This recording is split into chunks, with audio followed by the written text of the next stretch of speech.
Port closing. Port detected.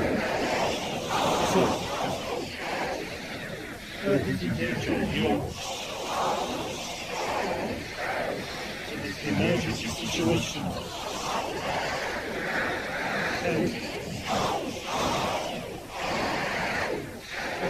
Be destroyed.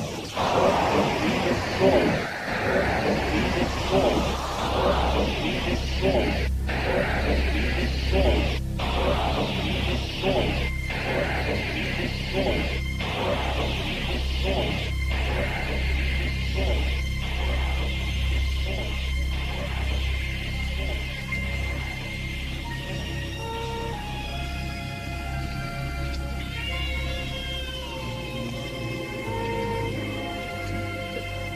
Doctor? Truman. Oh, Doctor, there you are. What on earth's happened? You're asking me. But you are the Doctor, aren't you? What's that supposed to mean? Of course Cuthbert. I remember Cuthbert. The chap with the Eternals and the Enclave thing. Is he here? Here. Wait a minute. I recognize this place. Oh, good. Can you remember where we landed? No. And Cuthbert wasn't here. Truman, something very odd has happened to us. Yes, I know what you mean. I feel thoroughly confused. You said you recognized this place? Yes. It's London circa 1605 AD. I've been here before. But why are we here now? I haven't the faintest idea. Doctor? Doctor, is that you? You were in period dress just now. Rhea!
Who is this? Rhea.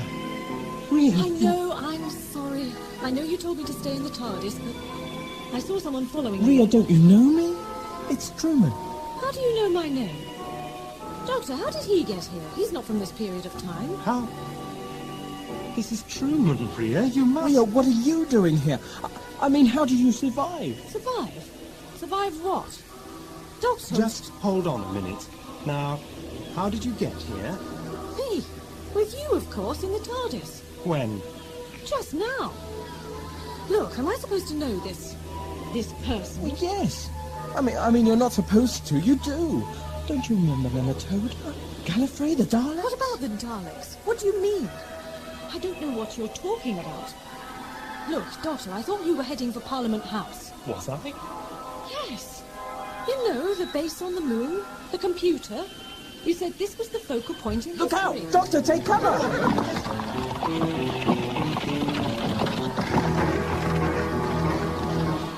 Sir Nevitt and the King's Men. This is all beginning to make some sort of sense. Oh, really? Rhea, where's the TARDIS? Don't you know, we've just landed. Remind me. But I thought you were going to... Interfere? Not this time. Come on. Why? You left out what, how, and when. Why should the paradox represent itself now? Oh, this is a duo-temporal anomaly of exasperating proportions. Doctor, just slow down, will you? Are you saying you understand what's going on? Not exactly, Truman. What's the matter, Rhea? Have you two met before? Yes, relative to my experience. Relative to yours, no. What? How did you manage to get all the paint off the walls, Rhea? What are you talking about? Doctor, it is you, isn't it? What do you mean? I don't know. You're somehow different. The same, but... I'm a little older, a little disillusioned, not quite the optimist I was when you knew me. When I knew you, I do know you. But you don't know me, Truman Crouch. Who? Of course you don't know him. You haven't met him yet. Are you saying we've gone back in time, Doctor? Yes, but I don't know how. I don't remember us landing here. Come to think of it, I don't remember much at all. Neither do I, which is profoundly worrying. I'll go along with that. Look, if you say you've gone back in time, but you're here, then you must be from the future, am I right? Yes. In your relative time stream, we received a garbled distress call and materialized in 1986, didn't we? That's right. And the Earth had been destroyed. Destroyed? But that didn't happen. Not until I created a time paradox by accident. So how did that cause the Earth to blow up in 1986? It's funny you should ask that, because you solved the problem for me. Did I? You will. Then, after we'd landed on the moon, entered that base and discovered history had been tampered with, we rematerialized here, London, November the 5th, 1605. Because you said it was the first point where history departed from established sequence. But the question is, why did Truman and I vanish from our relative time streams and turn up at this moment in time in your relative time It stream? beats me. And who is Truman? Someone you'll meet in the future. Oh, do we get on? Well, yes, I'd like to think so. But if you two have come back in time, where's the future me? Well, you see... That's a little complicated to go into now. Why? We seem to have a lot of time on our hands. Well, I'm not so sure. This kind of temporal irregularity could be doing untold historical damage. My instinct is to force a crisis now. All in working order, apparently. You're going to try and get us back to our time? No, not with Rhea. It could be dangerous. Why? Oh, the web of time. I really don't have time for a pointless argument, Truman. There's something you're not telling me, isn't there? You always were perceptive. Were? Doctor? I think the best thing we can all do is hold on very tightly to the console. What are you going to do? First things first. Dematerialization. Temporal resonator feedback, but why? It could be Justyce again. Justyce? Remember, Doctor? The nonsensical coordinates, like before? You're right. We've got a flat tire again. The helmet regulators are set at diverse temporal ratios. That sounds bad. Worse. It'll be the end of us if... Oh, no! What's the matter? Settings are jammed. I can't... It's no good. We're starting to materialize. Process is complete. We'll literally cease to exist.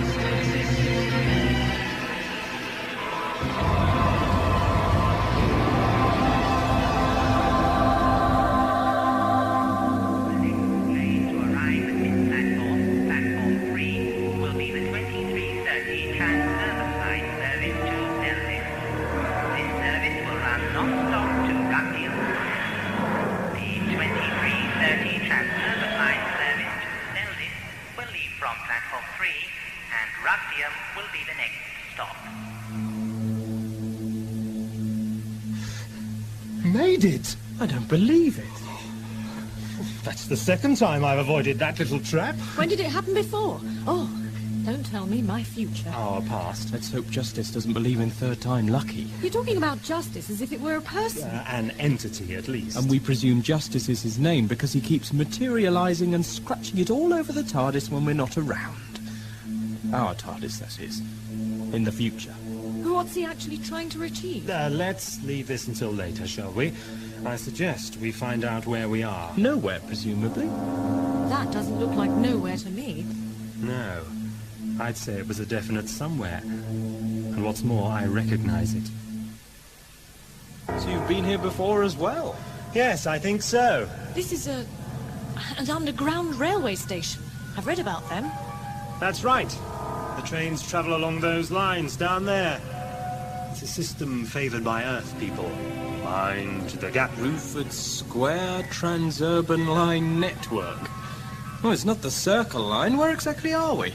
Oh, the triple-ringed planet of Graphelion 5. I looked it up once. This underground network is part of the training grounds for aspiring company executives. What company? Conglomerate. We're slap bang in the middle of the conglomerate organization's heart. Don't ask me why. I'd have preferred nowhere. But how did we get here? I've no idea. I managed to invert the temporal ratios at the last moment, then... You say this is part of a training ground. What sort of things do they train people in? The conglomerate way. Ruthless extortion and exploitation. Suppression of conscience and feeling. And if you don't make out, you don't leave? Yes. Sounds the Cuthbert style. You mentioned Cuthbert earlier, Doctor. Yes. I did. And I don't know why. Disturbing, isn't it? Listen, is that a train coming? I imagine so.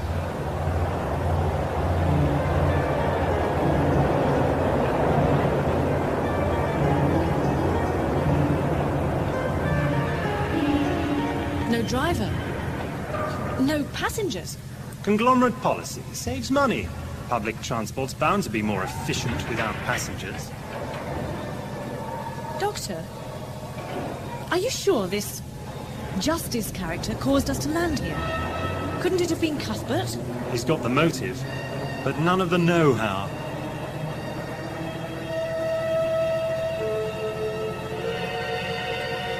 You underestimate me, Doctor. Apparently. Definitely. Well, here you are again.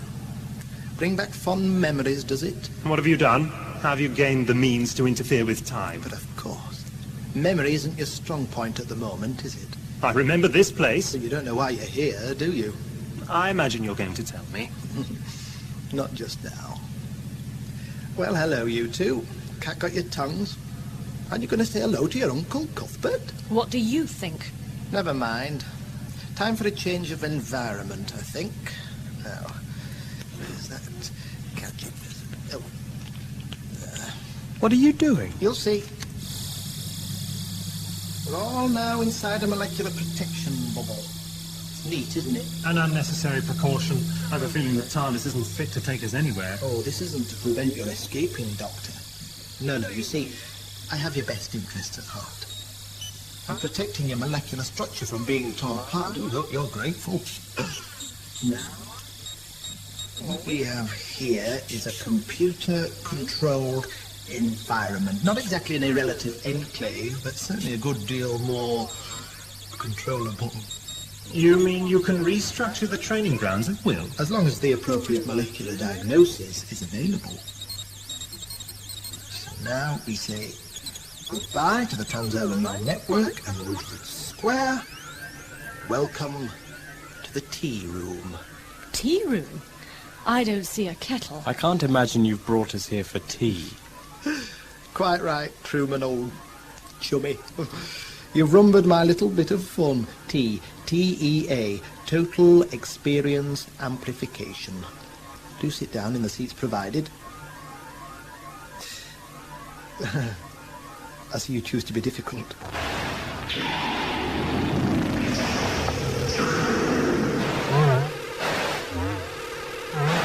Security treasures report availability. Oh, they talk now. Technology is leapfrogging in conglomerate circles. Security Drudger 5. Suspend the Doctor in excruciating pain. Doctor! Release him! Let him go! Please be seated. Thank you. Drudger 5, order rescinded. Drudger 5, help the Doctor to his chair.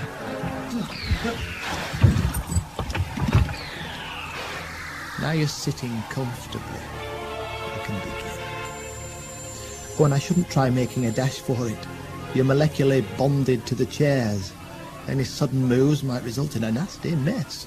Doctor. Doctor, are you all right? Yes. Yes. Oh, what touching concern, Miss Rhea. Had you lost her, Doctor? Lost me? Doctor, what does he mean? He means... Truman, no. Remember the web of time Please. The wed... It's my future you're talking about, isn't it? Isn't it? Yes. Doctor, tell me. Oh, he won't tell you, my dear. No, he's a Time Lord. There are too many rules and laws he mustn't break. And even though he's the last Time Lord, he'd never ever break a rule. Would you, Doctor? What are you talking about?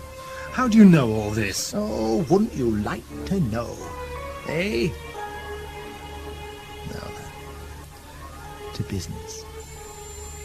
You two, Truman and the Doctor, you've lost your recent memory because you've had, well, a nasty turn, shall we say. But through total experience amplification, I can give you back that memory.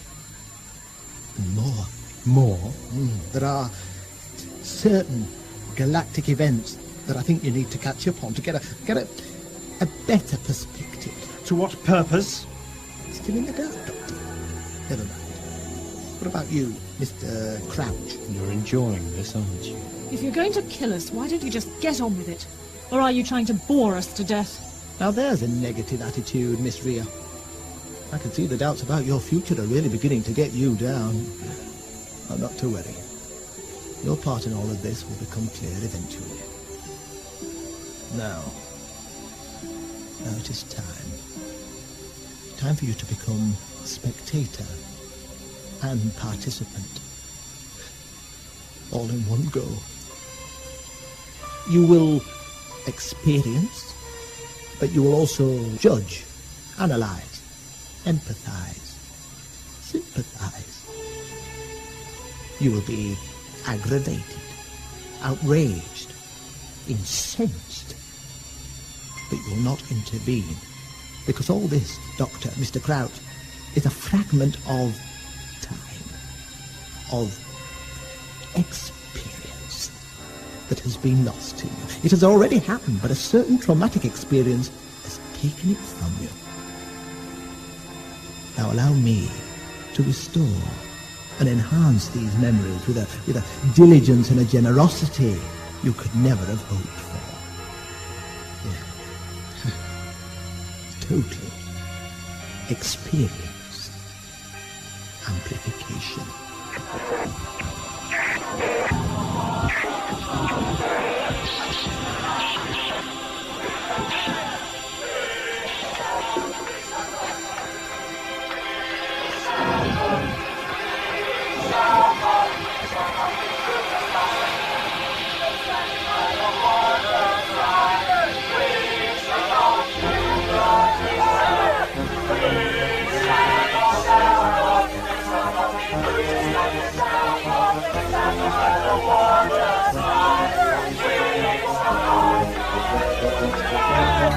Attention!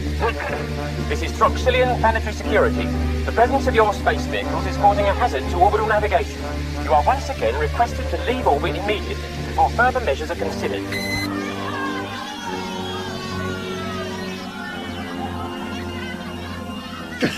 Stuff them! Stuff the lot of them! They can't ignore us this time. Look at it. Just look at that screen, will you? What a sight. It makes me feel... Helpless. No. Proud, Evelyn. Proud, but helpless. Any news from Positor? What's the matter with you, then? That is a show of solidarity they'd never have expected. A few private planet skimmers parked Millions, out. you stupid bitch. Millions of people saying no. Laughing and singing doesn't change the galaxy, Kevin. It brings us together. Now we know we're not alone in this. I know we're not alone. What I want to know is that we're going to win. That we're going to stop galactic governments turning back to the time of polluted skies, toxic waste dumps and ecological suicide. It's going to take more than orbital demonstrations and solidarity to do that, Kevin. News on Positor? Well, that's what I was trying to get out of him, Luck. But Kevin's convinced we've won already. I wasn't saying that. Optimistic, Kevin. Economic sense is hard to beat. Whose side are you on? Oh, preserve us from nematode and intellectualism. On, Kevin. That Throxilian news bulletin goes out about now. In the interests of harmony... We are on the same side, Kevin. Yeah. Yeah. Come on then, Throxil. Give us a dose of your unbiased best. The private skimmer blockade is still in evidence around Throxil. Despite repeated requests by Throxilian planetary security, the demonstrators remain in orbit as a protest against the Galactic Economic Alliance's new energy production deal with the Galactic Business Consortium, Conglomerate. Amongst the demonstrating ships is the Congress of Galactic Ecologists' congressional spaceship, Future Hope. That's us. And down here in the Throxilian Parliament, Koji's Gen-Sec Harold Sigmund Posidor, ex-administrator and liberator of Nematoda, is making a last-ditched plea on behalf of the galaxy's ecologists for the reinstallation of the old-style reactors. Earlier we spoke to him. Hey, go on, Harold, tell him. Quiet, Kevin. Galaxy has enjoyed non-toxic waste-producing forms of energy for almost 200 years. It would be madness to install these new conglomerate reactors permanently. They are nothing but a return to the once outlawed waste-producing reactors. They have been in operation for only a month, and already a conglomerate cruiser is on its way to collect the vast and unacceptable amount of deadly toxic waste. Do you not accept, Mr. Posidor, that conglomerate's willingness to remove and dispose of all waste products is an attractive part of their deal and indicative of their ecological conscience? Not when conglomerate proposes to dump all waste on economically undeveloped worlds. Can your conscience accept that? I presume you voted for the deal. Oh, thank you, We're Mr. talking about worlds teeming with life and delicately balanced ecological... Throxilian government are, however, almost certain to reject Koji's plea on economic grounds. Because Conglomerate have artificially raised the price of all non-toxic energy-producing raw materials beyond the galaxy's reach. Oh, where's the economic sense in that luck? None that I can see, Evelyn. Let's hope the old buffer can make them see that. Have you anything to add to your already somewhat lengthy statement, Mr. President? Only to remind you that... Come to order. Order, please. The Gen-Sec of the Congress of Galactic Ecologists has the right to speak, as the Constitution stands at present. Please bear with him. Thank you, Mr. Speaker. I only wished to remind the Chamber of a time, an unbelievably recent time, when ecologists and economists alike worked as brothers and sisters in this chamber and places of government throughout the Galactic Economic Alliance. It was a time when you and all your colleagues felt it right and proper that power, energy for the galaxy, should be produced through means that didn't destroy the environment here, or indeed on any planet that might in some months be classified as economically underdeveloped or unviable. Unviable? Is life unviable? Yet you're talking of depositing deadly waste products on such planets. Can the simple and artificial raising by conglomerates of the price of certain raw materials change a basic truth? Can it? That concludes my statement. I call on the government. The Throxilian Energy Council rejects the Congress of Galactic Ecologists' statement and requests that Mr. Posidor return to his ship and remove himself and his demonstrating supporters from Throxilian orbit before further action is taken by our planetary security. This session is closed.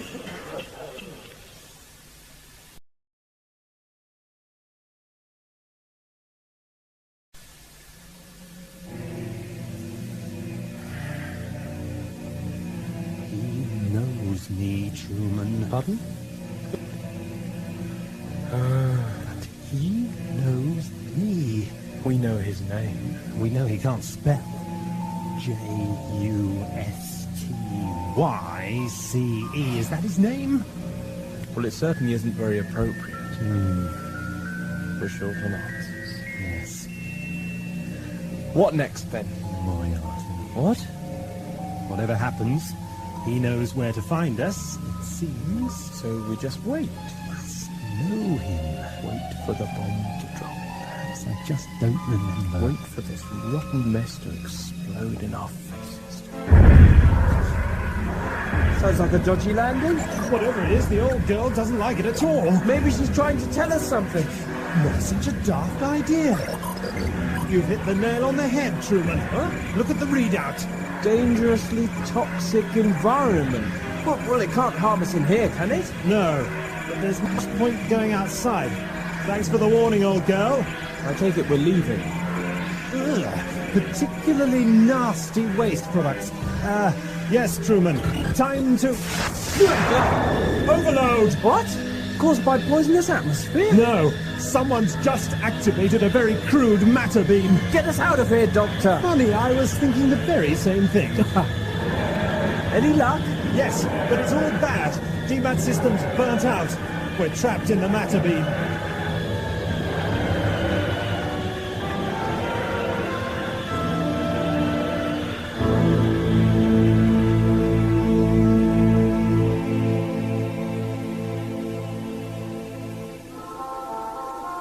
Activate matter beam luck. Activating.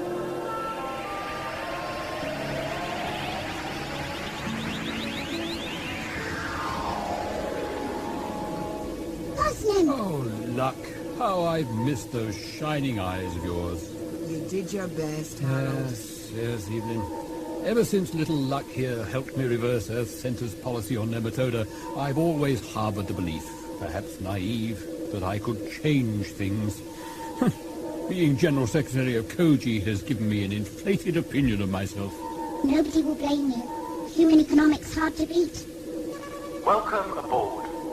Everyone to the flight deck, if you please. What is it, Kevin? Conglomerate cruiser has just entered orbit.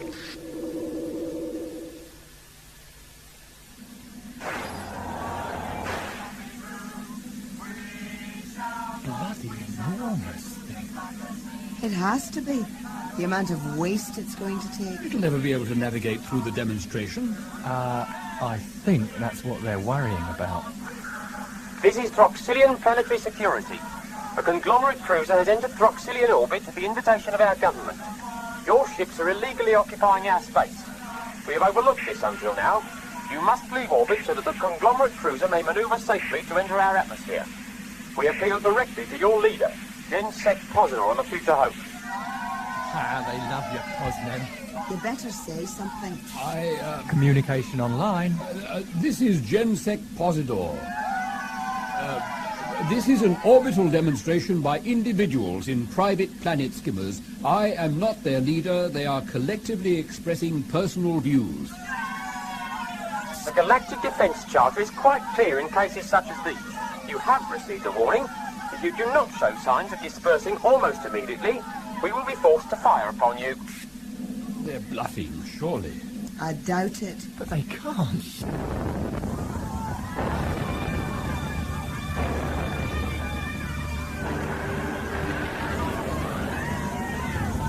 My God!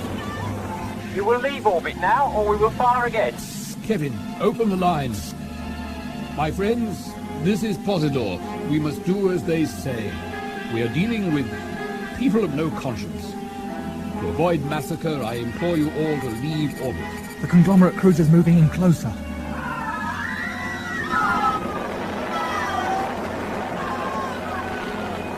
Their ram deceleration has just taken another 2 of our lot. They did that on purpose. Throxilian security, the way is not yet clear for the conglomerate cruiser to enter close orbit. Order it to stand away, please.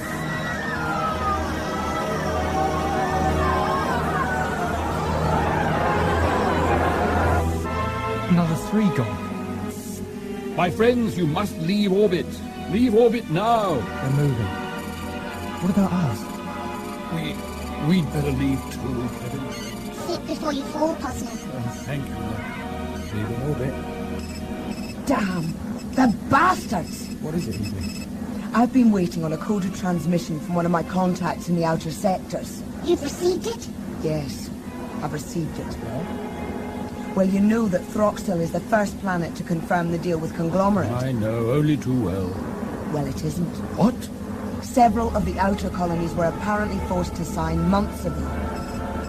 Here's a list of economically undeveloped planets that have been turned into poisonous wasteland. And we thought it had only just begun.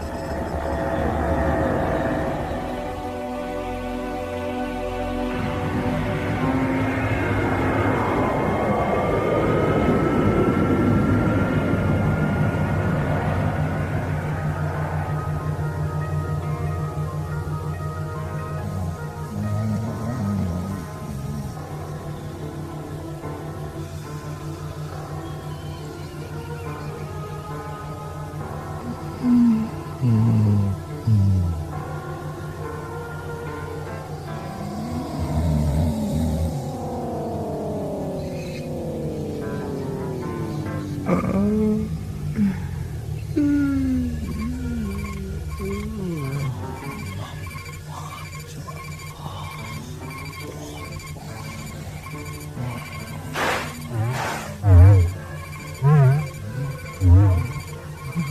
Treasure 878 reporting. Hyperspatial exit coordinates obtained. RAM deceleration engaging.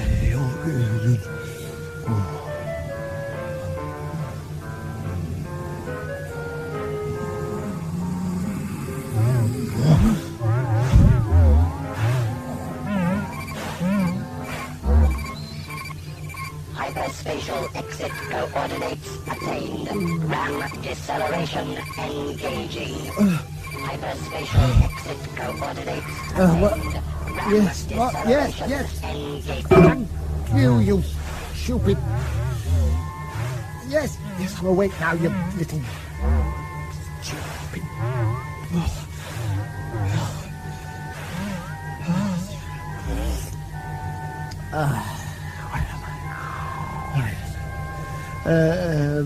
ETA? ETA on Grevelian 5, 7.4 time units. Home sweet home. Good job. Signal my arrival to HQ. Time for a little updating, I think. A final contract here. Signed and sealed. Outer planet operation on schedule. Good. Troxyllian deal completed.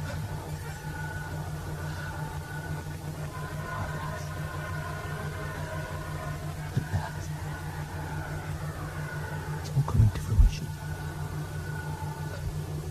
Project, timescale, and galactic pattern of operation. 50 years. I think I've proved my point. Compassion, conscience, has been outpriced. And as for those who persist in the luxury of fine feelings for galactic ecology, they have just 50 years. Final approach. Landing procedures engaged.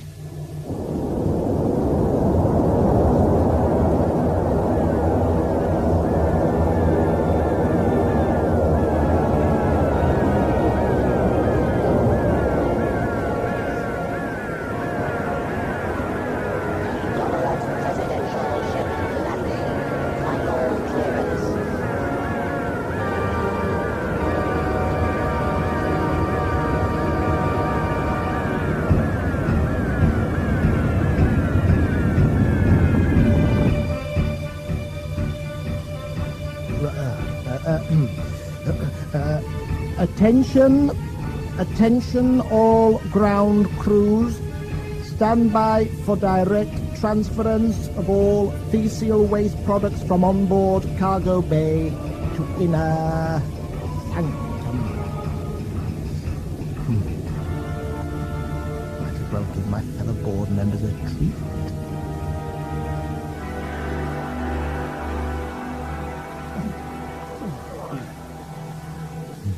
Here alone. Why? Justice. My back. I take it we've landed. Doctor? Oh, come on, Doctor. You've hit your head. Doctor? Oh, I've got... The console's in a bit of a mess. Was it the matter beam? I think so. I better check that... This is disastrous. Aren't you going to do something? Like what? Well, start repairs? And where would you like me to start, Mr. Crouch? Well, it's a little dim in here, isn't it? Oh, you noticed that, did you? Yes, actually, I did. Any theories, then, Mr. Crouch? Have you thought of looking at the elastic band? What? Or perhaps it's gone twang. Well, I'm glad you think this is funny. I take it that matter beam has done some serious damage. That matter beam was operating without any form of energy wavelength suppressor. Then that overload was virtually total. But look on the bright side. We've got some light, some air. I don't know how long for, and that's about it. He's done it this time. Justice? Are you sure? He tried to trick me into setting absurd coordinates before, didn't he? Seems he's developed a penchant for the more direct method of smashing us into oblivion. He could just be trying to unnerve me, of course. He succeeded. I'm going to make a few presumptions, Truman, otherwise we'll just end up sitting here turning to dust. Now, you can either go along with my presumptions, or go to your room, close the door... and turn to dust. Well, it depends what the presumptions are. Number 1, that we've landed. Well, that seems reasonable. 2, that the environment out there is safe and breathable. And number 3, that I can find some way of opening this door without power. I see. Manual door operation equals crank handle. Yes. Inserted here. Yes! Doctor? Look, Doctor, just stop, will you? Yes? It's your second presumption I'm worried about. I'm staking my life on Justyce, or whatever he, she, or it is, wanting more than my death. He's had 1,000 opportunities to kill me. And this is the showdown, is it? High noon? Well, don't you think you're just getting a little obsessive? You don't even know for sure that it is Justyce who's brought us here. I'm sure. Besides, if I return to the ship to find Justyce will be served sprawled across yet another part of the console room, I think I shall go completely round the twist. Oh, you can't be serious about I all am. This place is beginning to look like a public lavatory in a railway station. Oh, what? Now, are you going to help with this door or not? Yes? No? Make your mind up. Join your obsessive companion. God. Oh, never mind. I'll do it myself. It's jammed. Open! You fool! I told you! Toxic gases! Filter masks! Emergency locker! Quick!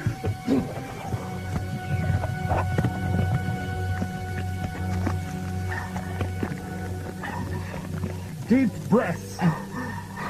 Couldn't you have had these ready just in case? Don't understand. It seems I was wrong. Well, there's a healthy admission. Perhaps. Well, we might as well take a look out there. Can we? Tropical jungle. How come the toxic gases? Possibly marsh gas of some sort. I don't know. Oh, look, the vegetation, it's melting. I've always hated overcooked vegetables. I've just had a nasty thought. What? Well, when we first materialised, before the matter beam hit us, yes? the TARDIS tried to warn us about large amounts of toxic substances. Oh dear. Whatever it was, it's all been matter beamed here with us. Report. Voice synthesized. Navigational shadow identified as Congress of Galactic Ecologists Congressional Ship Future Hope. Damn those bloody extremists. Get me Throx to mission control. Line open. This is Throxilian Security Officer Wreckage aboard Conglomerate Cruiser VF02. I need fighter support. What's your problem? I've got bloody ecologists on my tail. Maintaining speed and course, Kevin? It's all in the nav computer, Cosmo. Yes, good. Thank you, Devin. What now? What indeed, Luck? Shadowing them doesn't solve anything. It's the oldest trick in the book, Mr. Posidor. They're bound to suss it out. They haven't already. Then what are we to do? Reason has failed. Hey, 3 ships just popped up on the scope. Extreme range. There's a hold up on authorization, reckon. What? This is a priority waste dump mission. I do not want interference from Posidor and his pixie. Are they within your exclusion limit? Well, no, but... Then I can't see what we can do for you. 3 unidentified craft on spacescope at extreme range. Interception course. What is it, Reckitt? Get identification. They're Cody ships. They're ours. Identification confirmed.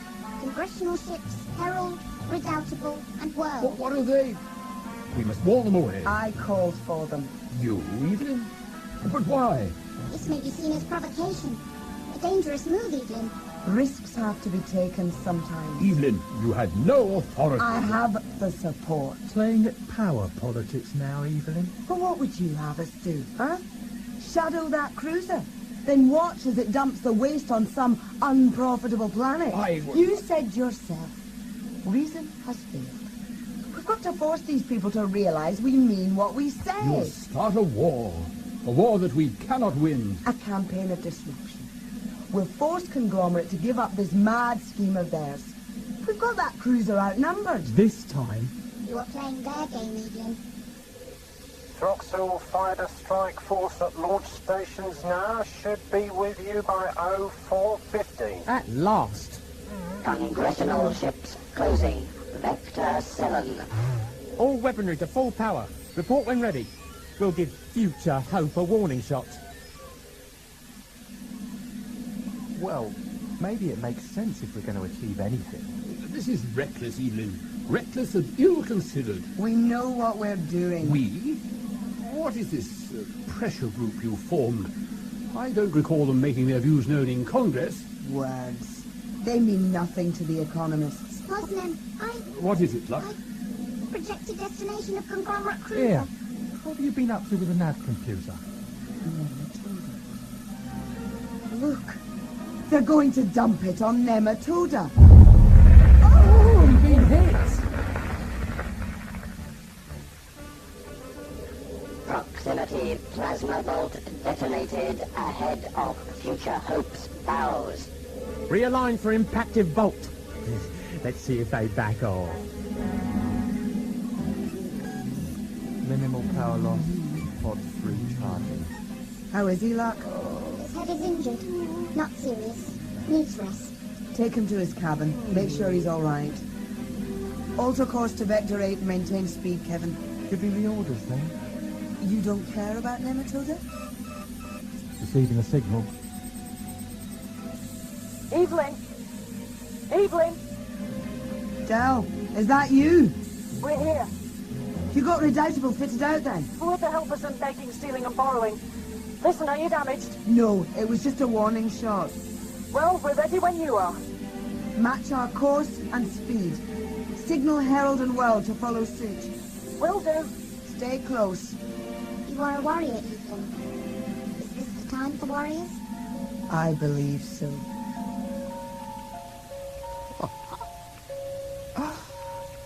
Oh, sweet success. Yep. I'll drink to that. Who is it? Oh. Security to Roger 691 reporting. Yes. Well? Message. Conglomerate board notes your planetfall time and eagerly awaits your arrival at board meeting. Yeah, well, I'm sure they do.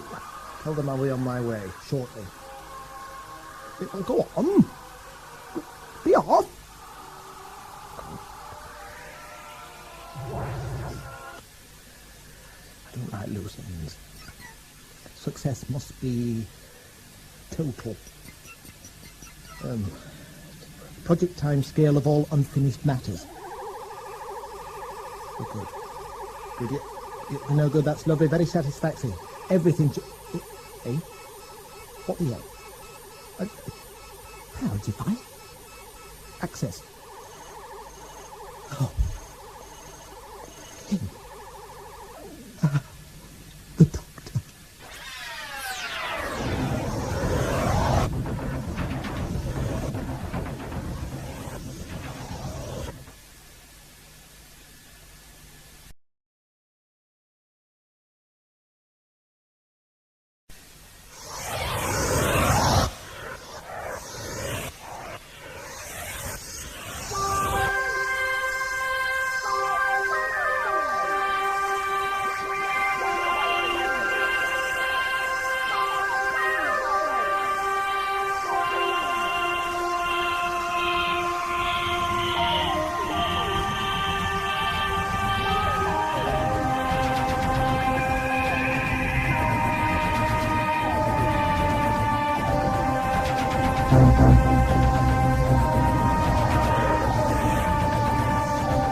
interfering.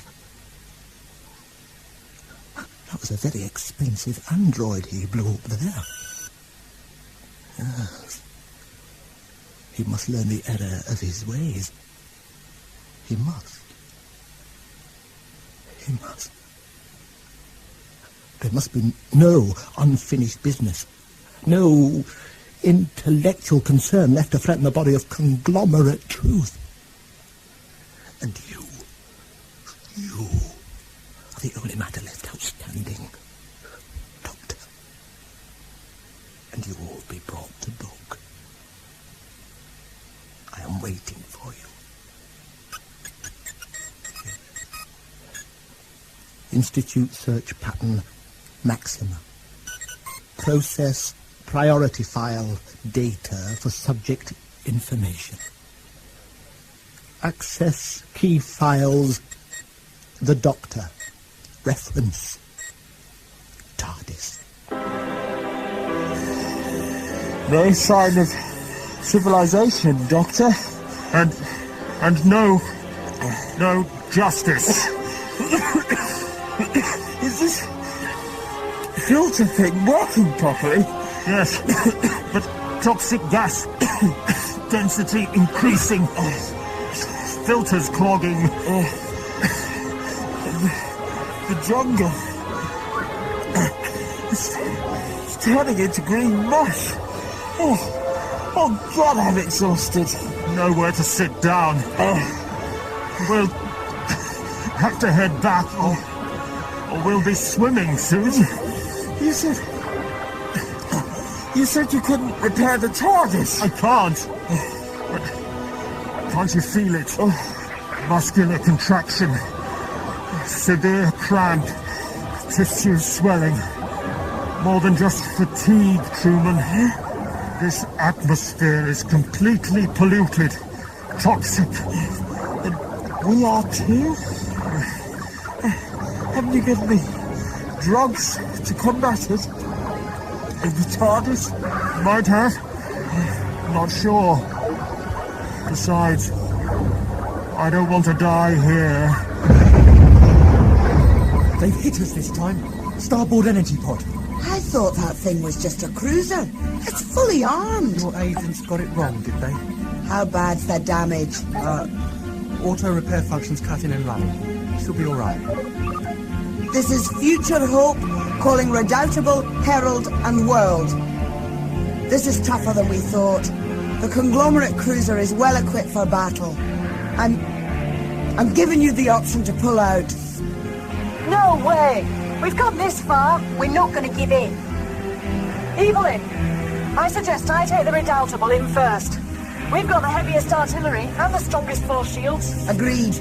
We'll give you covering fire. Kevin, give me target reciprocation. She's targeted. Fire!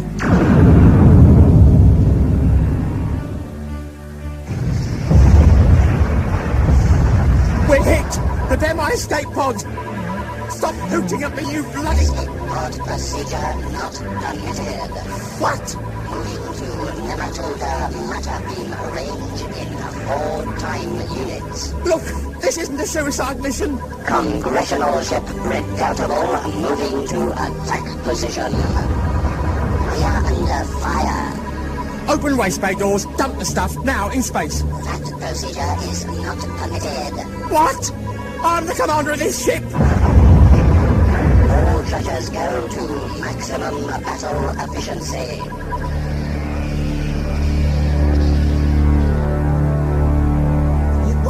Yes. Yes, I dare say the board are getting impatient, but I have unfinished business here. They'll just have to understand that. Your appointment? My appointment? Their appointment, I'll have you know. Object, TARDIS. Interdimensional vehicle of subject the Doctor. Intellectual deviant located during a routine progress scan of outer sector planet 5 by Conglomerate cruiser VFP. Right, look, instruct Conglomerate cruiser VFP to reverse its course immediately. I want that object matter beamed aboard and brought back to Gryphelion 5. Starboard gravity pod 2 destroyed. Speed decreasing. This is madness! Returning fire.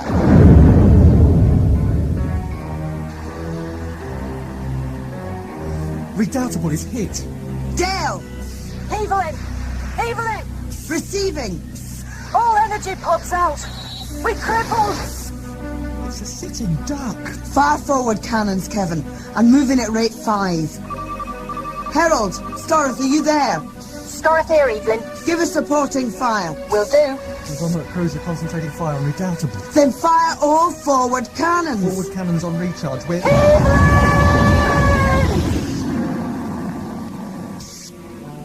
Too late.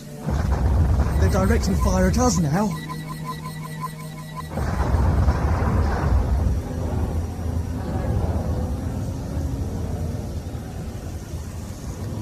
Luck? Where? Oh. My head. Reckless, Evelyn.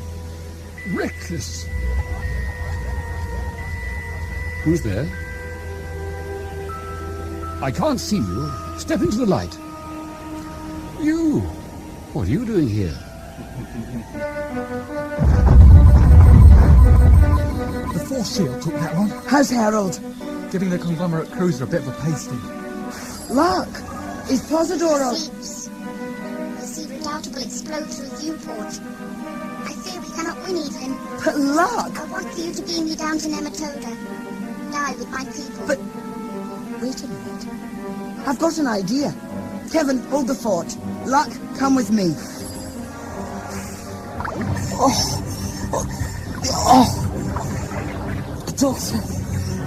Doctor, I can't move. Just the pain. You froze. Blistered. Like yours. No! Some kind of fesial waste product. Attacking our bodies. Look! There! TARDIS! The key! Doctor, get the key! Yes.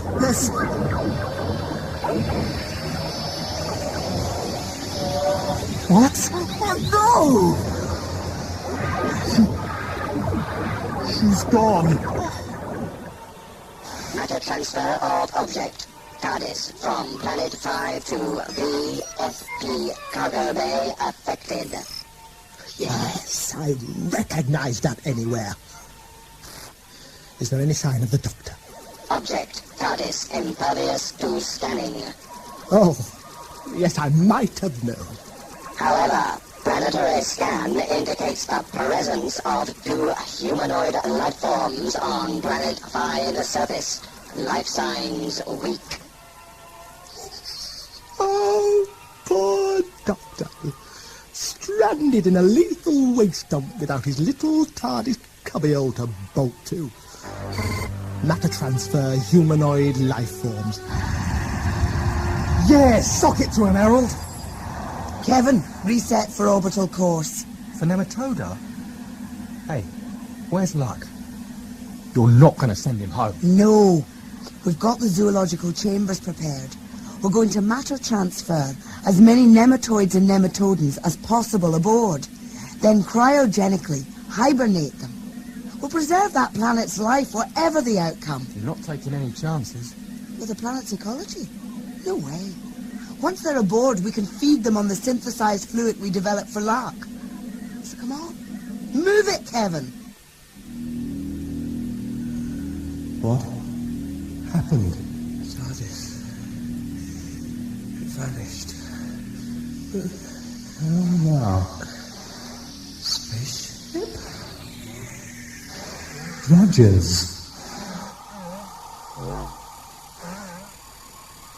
Yeah. That's the Doctor. And Truman, I believe. Well done.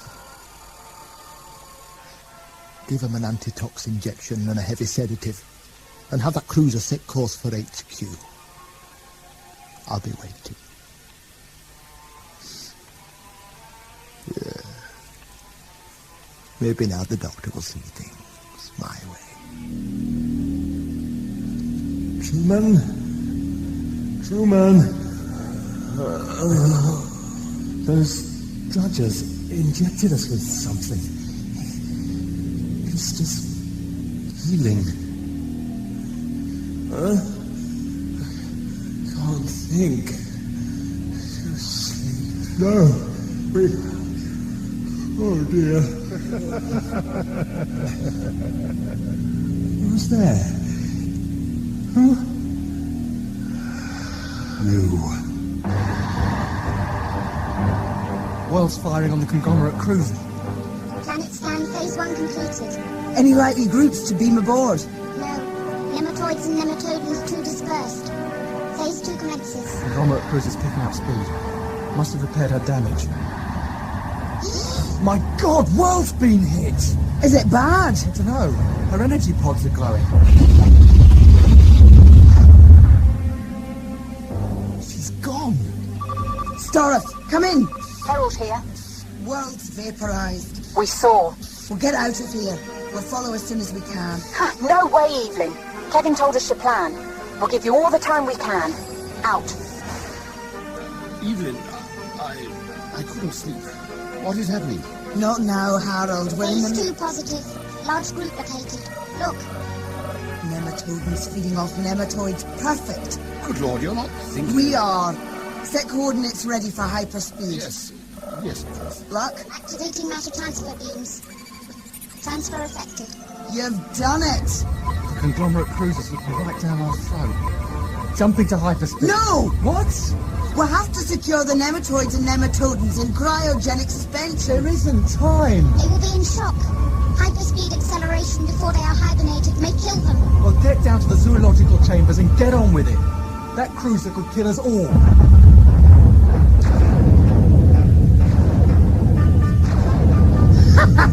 We've got them now. We will shortly attain matter beam range of nematoda. Activate matter beam the moment we're in range. What the hell? Coaching ship Herald on collision course. She's gonna run us, maniacs! Luck? Evelyn? Have you got them under yet? We won't be long. Just hurry it up, will you? Look, Kevin. Herald is heading straight for the Conglomerate cruiser. Yeah. And look at that space scope. Throxilian fighters just out of hyperdrive. Throxilian reinforcements have arrived. Ahead of schedule. Right, now we'll show them. Bloody maniacs! They've rammed us! Prepare my escape pod! Escape pod destroyed. What? Matter transfer range achieved.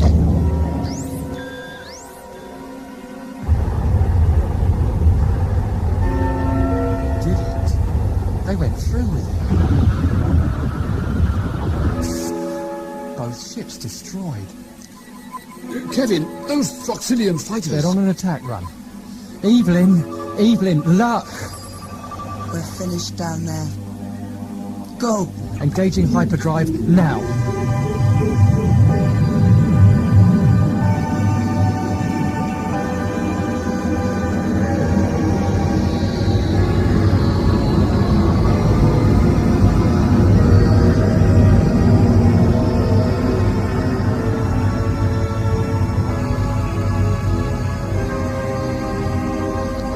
Made it. Luck. What is it? Hey, come on. Herald destroyed the Conglomerate cruiser. You got the NEMs into cryogenic all right, didn't you? Oh, yes. And it's just as well we had a look at the space scope terminal down there. Before Herald rammed it, the Conglomerate cruiser managed to matter transfer all that waste down to nematoda. Nematoda. Already dying.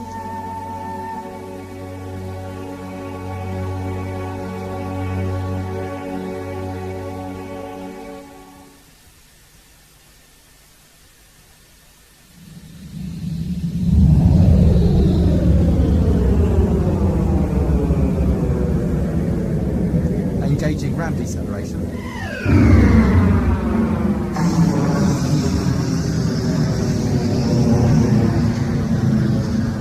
Are you all right, Slack? Yes.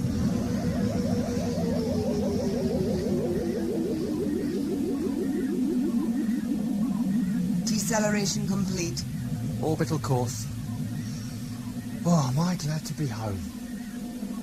Wait a minute. Waste dumping will be widespread by now. We'll have to call a meeting as soon as possible to determine I don't what's... believe this. And you've got a lot to answer for, young lady. Where did you set those coordinates for, Posidor? Any store. Our home. Why? Kevin, you are worried. Tell me I'm going mad. Look at the screen. My God. I don't understand. I'm sure I set the right coordinates, but But what? You know where we are, don't you? That's Griffelian 5. Conglomerate headquarters. Unmistakable. The triple rings.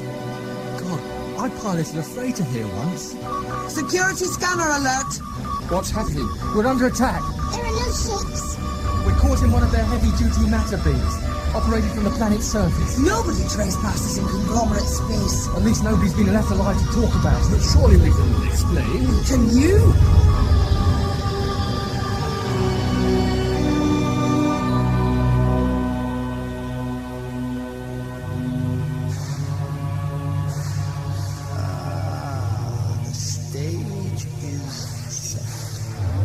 All cryogenic functions normal. Good.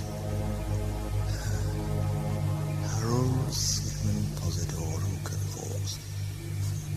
And the doctor and a friend. Wake this one up.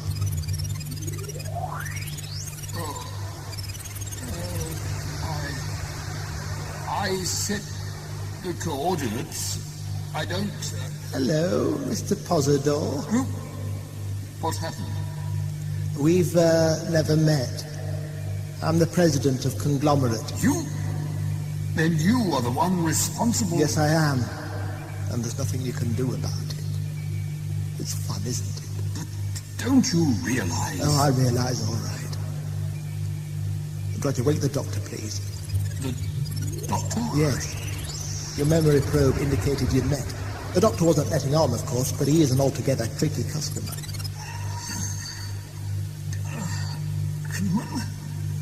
Truman. Has gone bye-bye, his doctor, in the pod next to you.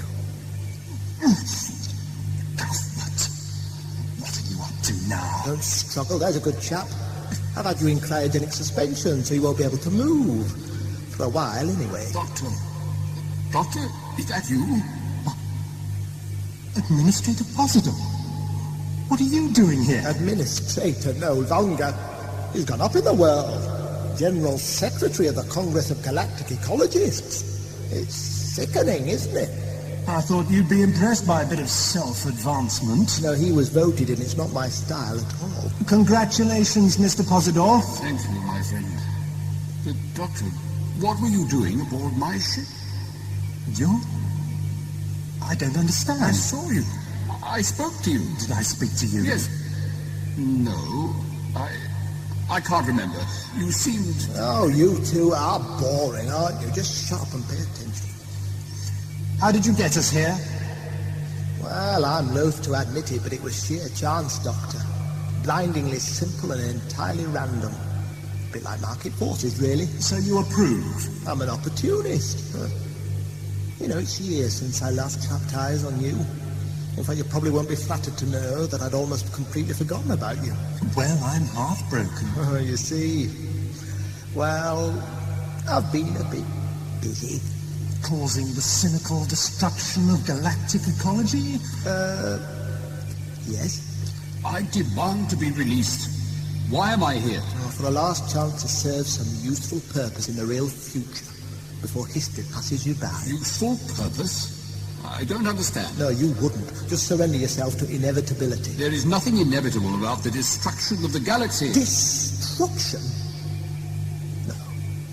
Just a change of policy. And it is inevitable. I've planned it meticulously. Bit by bit. Over the years. Join me. Never. I'll fight you and your kind. Oh, you don't know what I'm taking on, matey. What about you, Doctor? Hey? Join me. Hey? Come on. What's the matter? Cat got your tongue?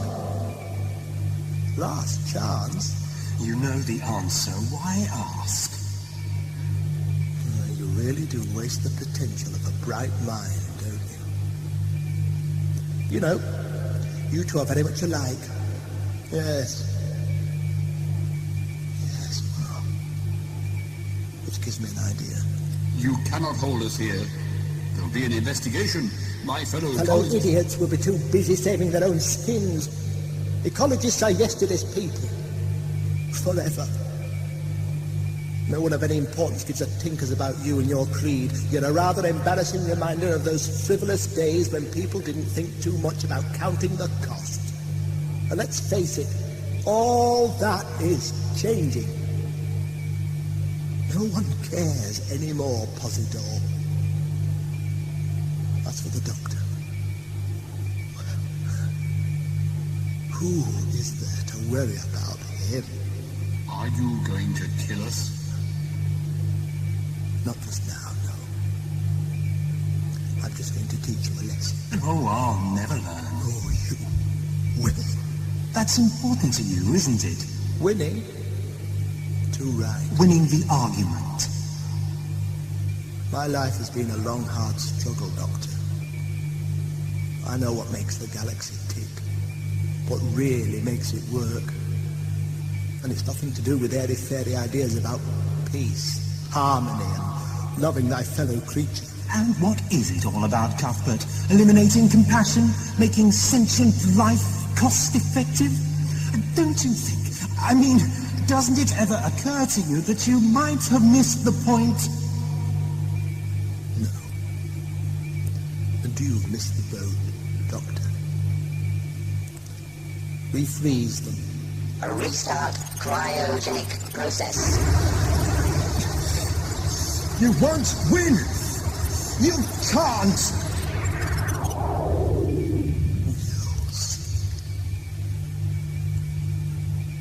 Prepare the programming. Tell the board I may be delayed further.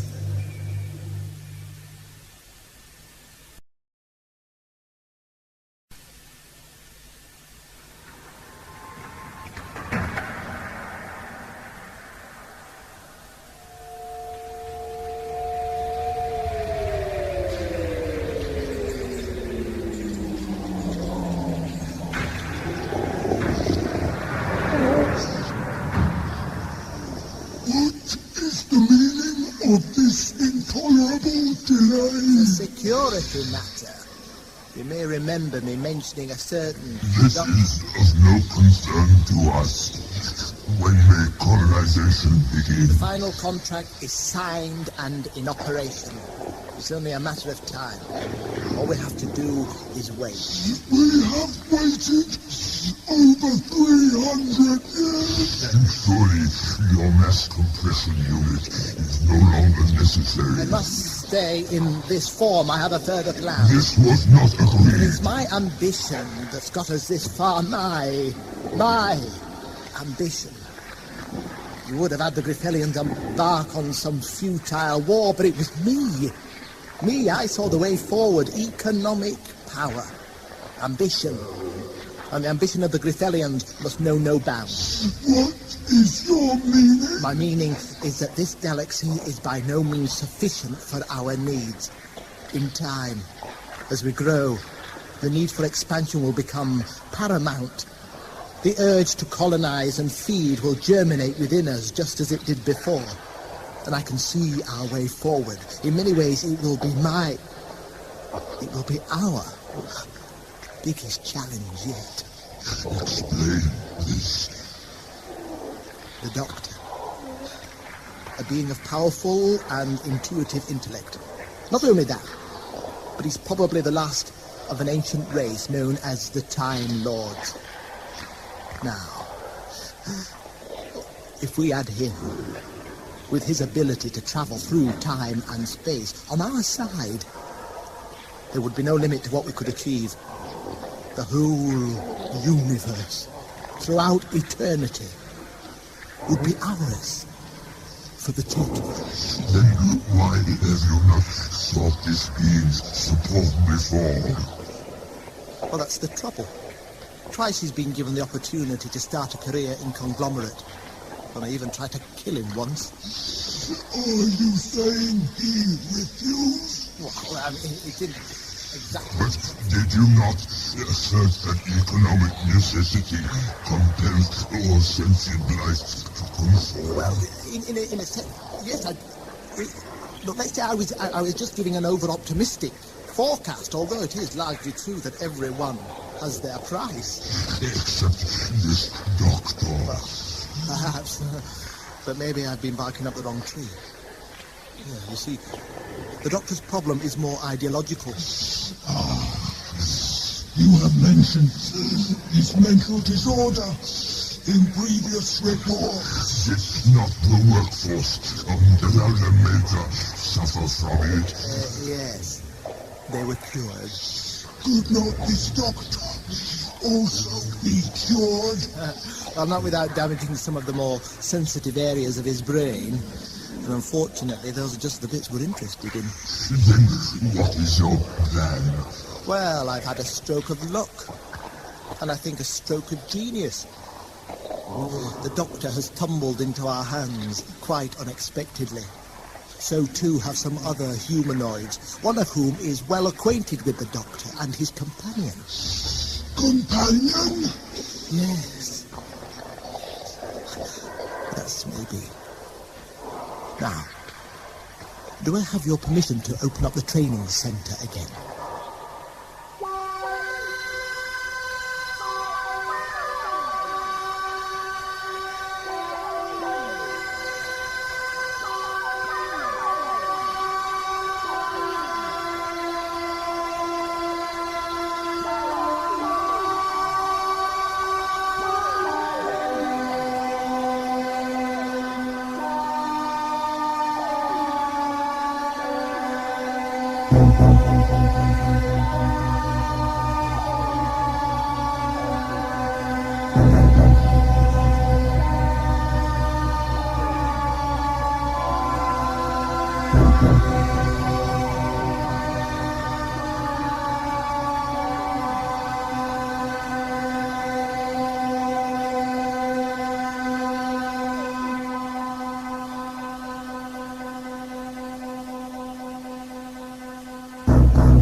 Quite preposterous.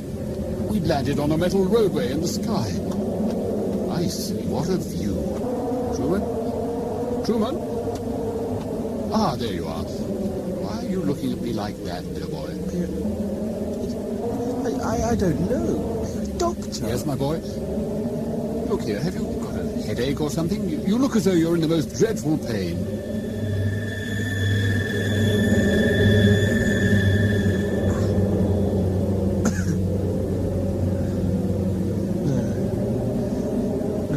I'm all right now, I think. Good, good. Now come and have a look at this. You know, as far as I can see, there are no supports to this roadway at all. And we must be, at least 10,000 feet above ground level, you know.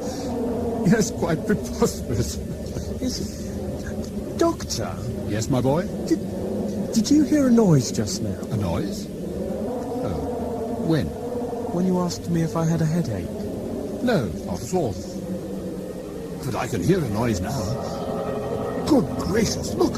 Some sort of armoured car? A welcoming party, perhaps? Doesn't look very friendly. Hello? Hello? Anybody in there? Perhaps it's automated or something. You are trespassers. You will be taken for questioning.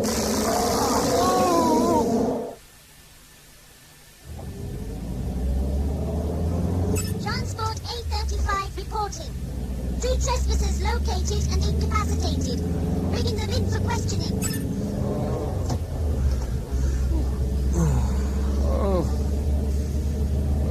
dear, my dear boy. We seem to have been poleaxed by some kind of beam.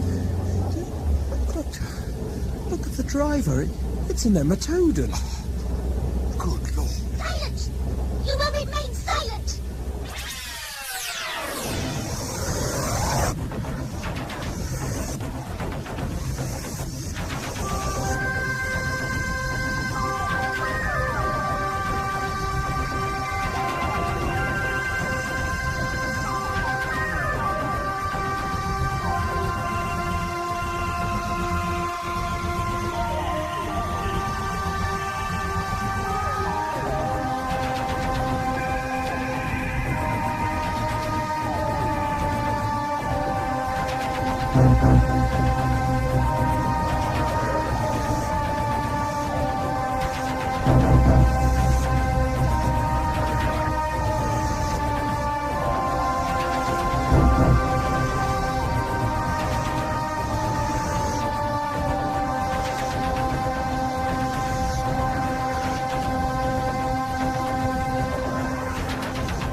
Well, you can introduce it then. Oh, what do I do?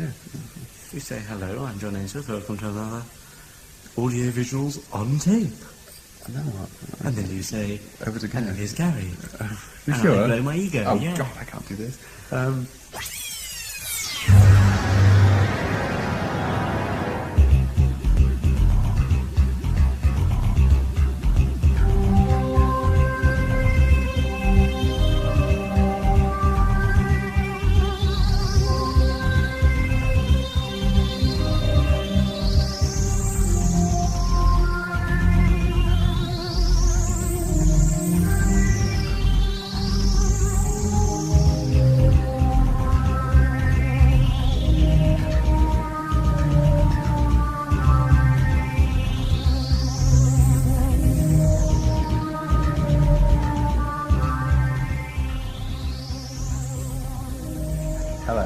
My name is John Ainsworth.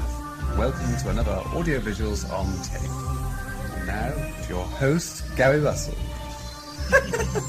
Right, well, thank you for that astonishing introduction, John. Thank you, Nick. Thank you, Nick. We're sitting here with our favourite vacuum cleaner stroke microphone.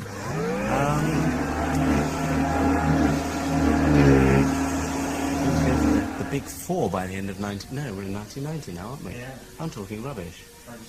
Shall we start that again? Unless you hurry up, it'll be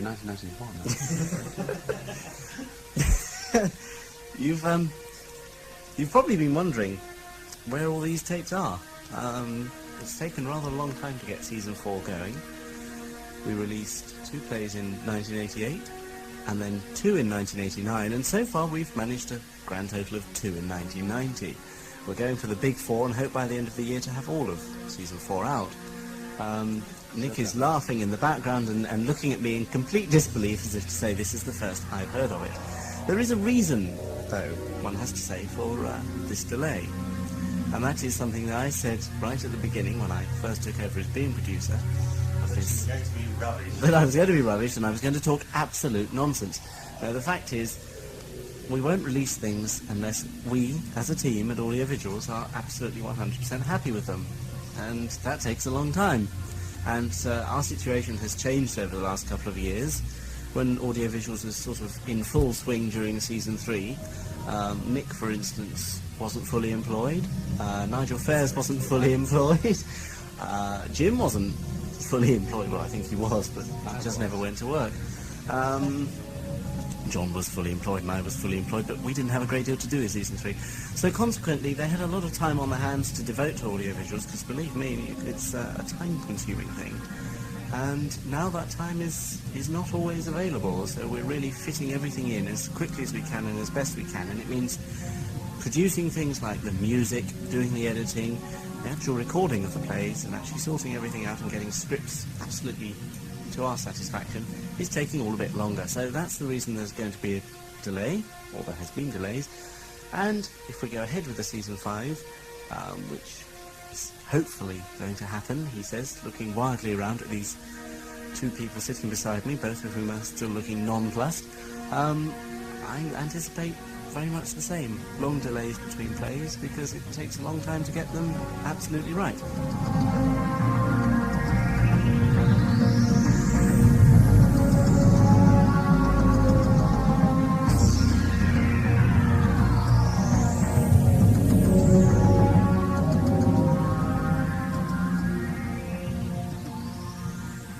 We've had a lot of new listeners recently due to articles in Private Who and the Justyce's CT newsletter, which took us a little by surprise. We were very pleased. Thank you, Andrew Beasley. Nice review. Keep them coming.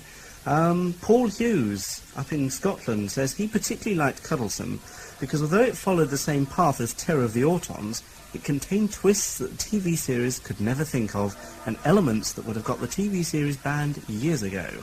Better, didn't they? Oh. Whoa. Nothing to do with the fact that John plays Ashburn, of course. We have a letter from Martin Kenner at college in London. He says, Cuddlesome, the first I heard, works well as a one-off. The continuity elements served only to make me curious. Who is Askren? And what happened to Gallifrey and the Time Lords? They added depth, showing this was part of an ongoing series, but didn't make it hard to follow. It's also a great story. It certainly impressed me. Acting all round was excellent, but of particular note were Michael Wisher, of course, and the two children. Utterly convincing, especially like the opening pre-credit bit. Nick, I think you got a letter there. No. Thank you. Yeah, I have to get near the microphone.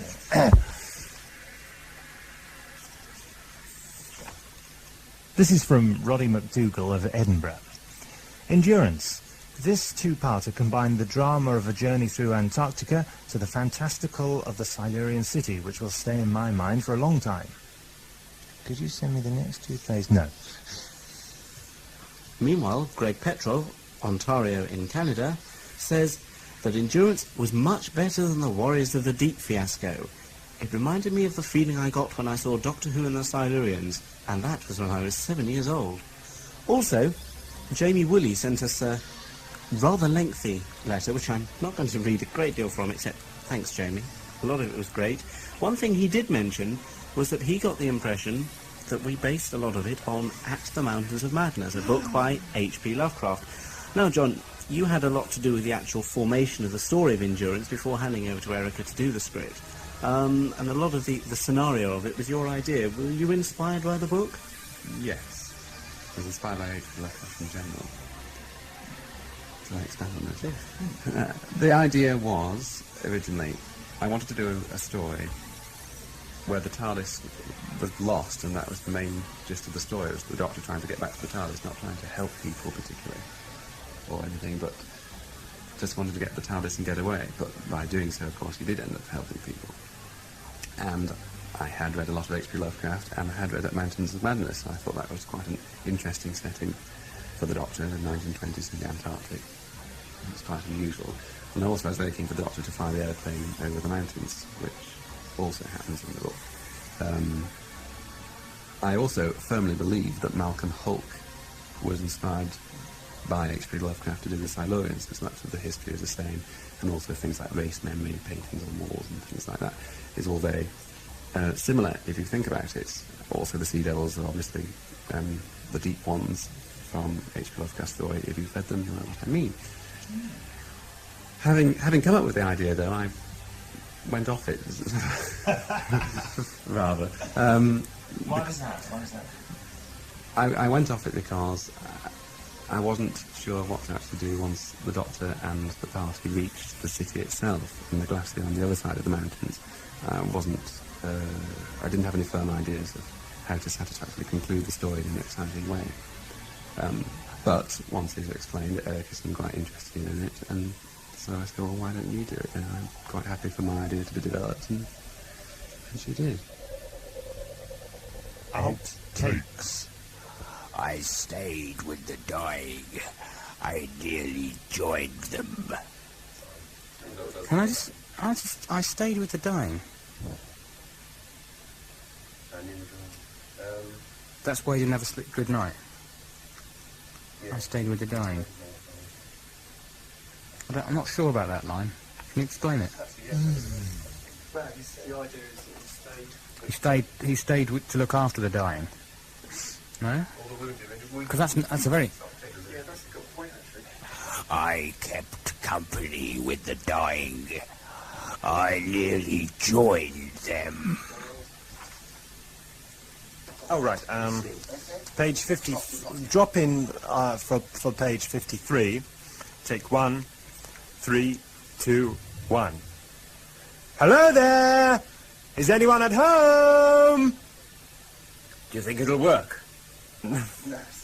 Sorry, that proves you don't read your cues. Come out. Okay, page 54. Well, I thought you changed the line. No. Sorry, I thought... Well, I did say drop in page 53, but... Oh, but all that jargon. Okay, right, I'll do it again. I'll do it again anyway. Right. Drop in page 53, take 1, 3, 2, 1. Oh, why don't I give an idea? What a good idea. Page 56, take 1, 3, 2, 1. Look, can I offer you jewels? Gold.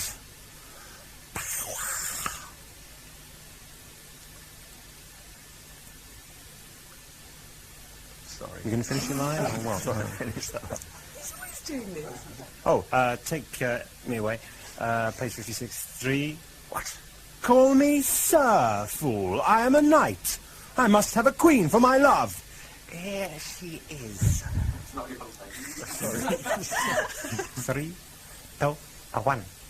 Here she is, Lord. What happened there? He was doing a bit of acting. Take 2. Sorry, I thought you'd laugh. 3, 2, 1. Putting on a fool's knight impression. Oh, I didn't read that. 3, 2... You know what one of those is? 3, 2... Fire! Rain!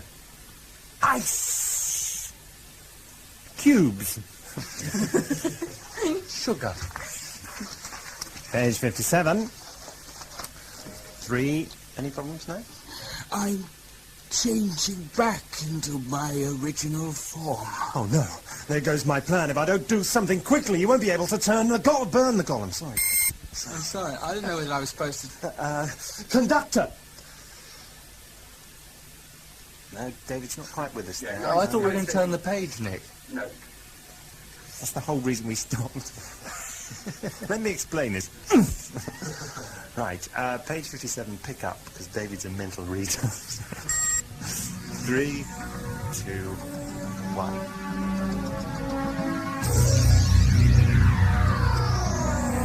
And there's more on tape at the end of Subterfuge.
Production of Thesium is down 8.5%, Saldor. Yes, Commandant. Well, there have been certain difficulties... Subversion, Officer Saldor. Subversion and sabotage. The Nematodan workforce are highly susceptible to revolutionary propaganda. And once they're infected, the nematoids in their charge become idle too. Disciplinary measures taken against those attempting to escape have caused a certain amount of We unrest. have to make examples of the renegades, Saldor. It's the only way to whip the rest into line. Good God, woman, if I could brain convert the lot of them, I would. But maintaining a 2% security force is expensive enough. Which reminds me, Commandant, execution of the last 10 is due to take place at the end of this shift. Make sure the Nematodan security carries out sentence. Seldor. I want production up 8.5% for the adjudicator's inspection. Yes, Commandant.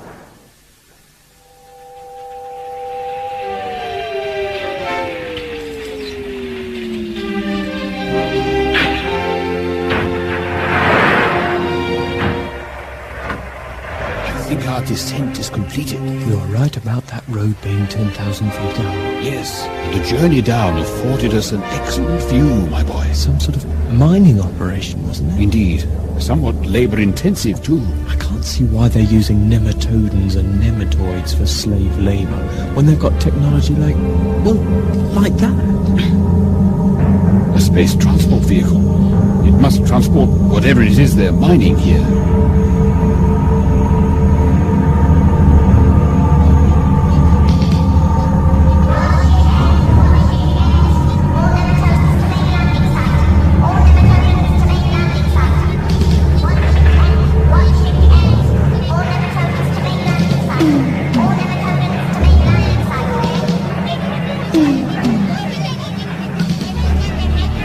Firing squad ready, officer. Yes, Commandant. The prisoners are being secured. Make sure they're firmly attached to the posts. We don't want any of the little blighters wriggling free.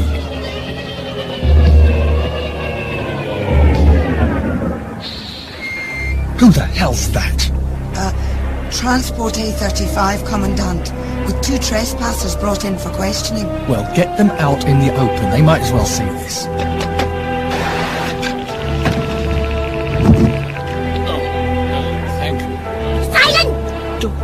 Doctor, look! Good gracious. Excuse me, what are you intending to do with those nematodons? Keep quiet. But you can't! Squad ready, Commandant. Carry on. You can't possibly... You've got to stop them! Barbarians.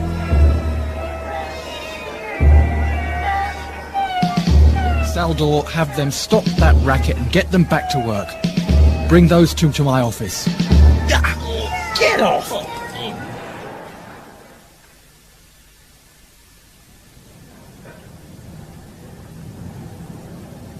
So, you're Nem lovers, are you? I beg your pardon?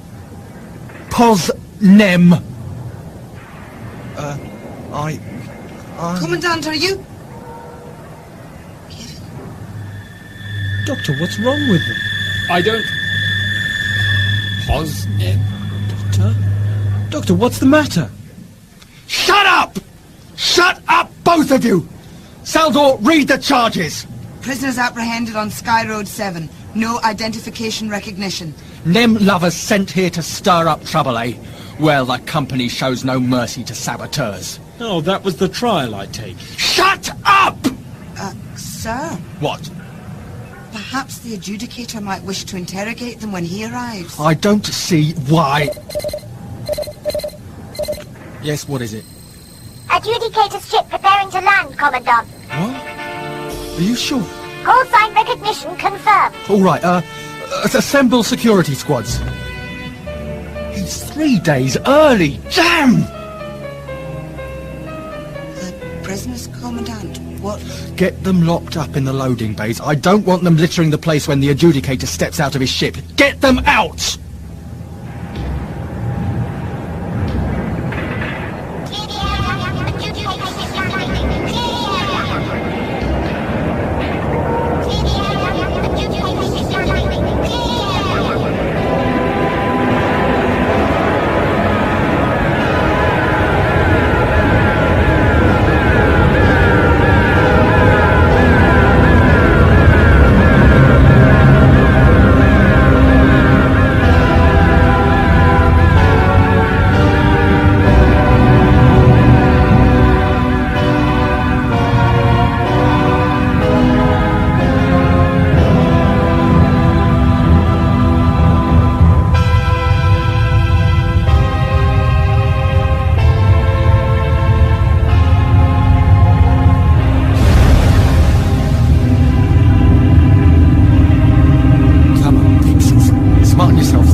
It's an honour to receive you, But why am I early? Is that what you were going to say? Well, no, Adjudicator. No, a Commandant must always... Quite so, Commandant. Perhaps we can discuss the little matter of 8.5% in your office.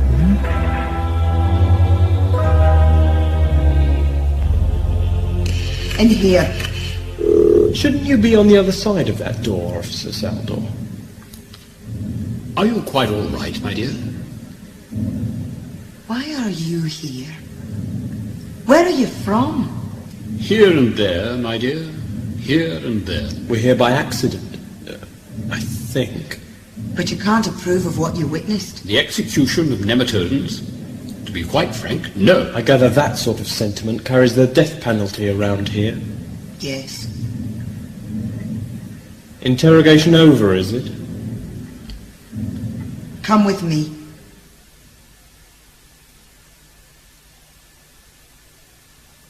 And of course, there are the teething problems with the Mark 6 ventricle regulation vectors. That machinery has been tried and tested by our best engineers, Commandant. And besides, your status report of the last time span mentions nothing of these technical problems. I think I should look elsewhere for justification of your non-profitability. What do you think? Well, Perhaps it's a matter of bad management. No! I beg your pardon? No, Adjudicator. It's, well... Are you trying to tell me something, Commandant? Subversion. Subversion? Yeah, but the ringleaders have been executed and... Well. The Iron Commandant is undermined by nematodon subversion. Perhaps your career is reaching its termination. But, Adjudicator, I have the situation under control. Really? In fact, I have 2 subversive infiltrators awaiting your interrogation.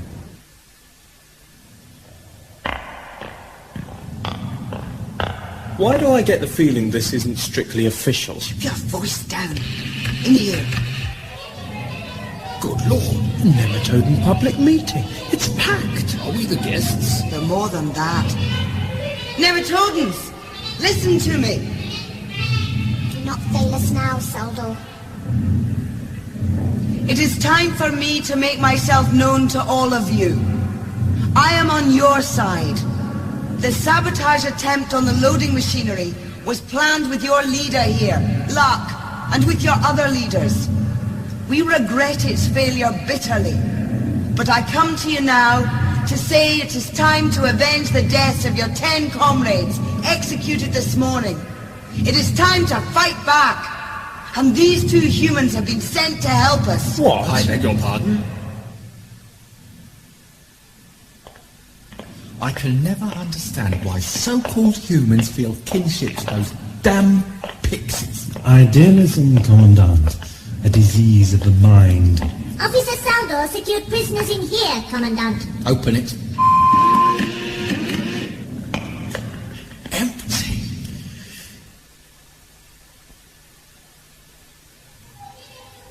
This is a picture of our greatest enemy, the Adjudicator.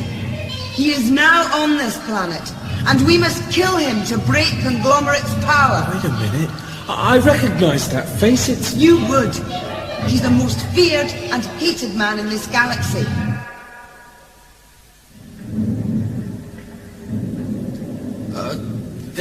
There must have been a space allocation error. Commandant, I've had nothing but excuses since I arrived. Excuse me, Adjudicator. Security, what the hell's happening? Commandant! Limworth has rioted. They have weapons. What? How the hell? Officer Saldor is leading them. What? Hello, security. Subversion, Commandant. I suggest we return to my ship.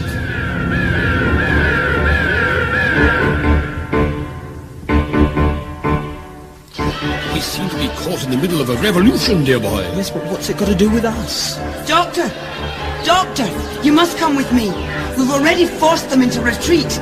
We need an official from the Galactic Ecology Movement to negotiate their surrender and this planet's independence. Galactic Ecology Movement? Yes! Come on, you can drop the pretense now. We know you were sent. But Truman, you stay here at the armory and help distribute the weapons. Come on, Doctor. Oh, see you later. Doctor? Doctor? None of this makes any sense. Gun! Use gun! What? We fight! No. Get gun yourself.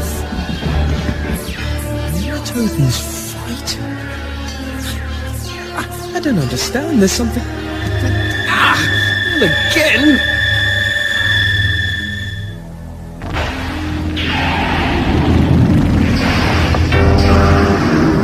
But adjudicator...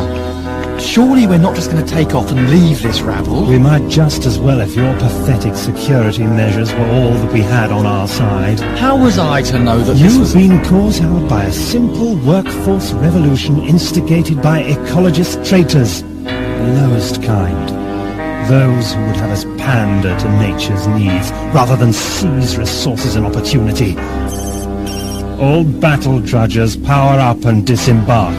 Battle Rig 570. Quell industrial insurrection.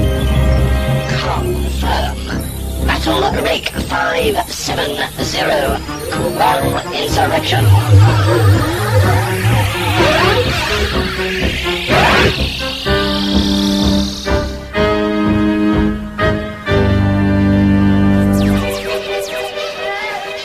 We're winning, Doctor! We're winning! Good. That's it! We'll build a new world! Look! Over there! Oh no! Conglomerate drudgers!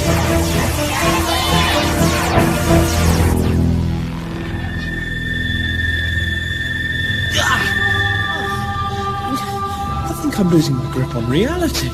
I keep thinking that this is all an illusion. That the Doctor's an imposter. Doctor, but... There's some dirty work afoot here, Truman. You are the Doctor, aren't you? Oh, yes. Then who is... No! I can't think! Fight it, Truman. Draw power from my mind. Think! Thank you, Doctor. What's going on here? That's a bloody good question. What the hell's the Doctor doing there? Eh? What? Oh, switch to battle area. Stop! Stop this slaughter! I couldn't agree more. You... Yes, me. Waiting for my arrival to start your pathetic revolution was the worst possible piece of planning. Still, we can't expect intuition and talent in subversives, can we? Your minds are too bloated with sentiment and conscience. Round up the survivors. Take Saldor and the shabby old man to my ship. I take it you're referring to me? Yes, I am, old man. Who exactly are you? Someone who has been sickened by the mass murder committed here. Oh. Well, I assure you, I intend to increase the death toll by at least 2 before sunset. Take them away.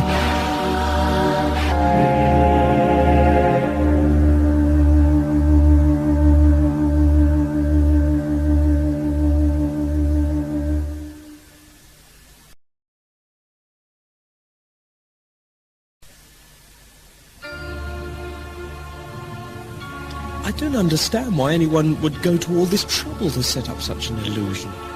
The brainwashing techniques must be incredibly advanced. I mean, the Doctor... Well, the imposter, he didn't look anything like you. But I still somehow thought that I knew him. Oh, the trickery is perfect. You don't think it's the Eternals again, do you? Having another wage? Truman, we must... I've got it! It's Justyce! It must be! No! No, I don't think so. You see... I've remembered. What? Who Justyce is? Yes. You mean you've fought him before? Justyce is no enemy. He's a victim of my meddling, and I must forever pay the price. Pay? We must tear this fantasy world apart.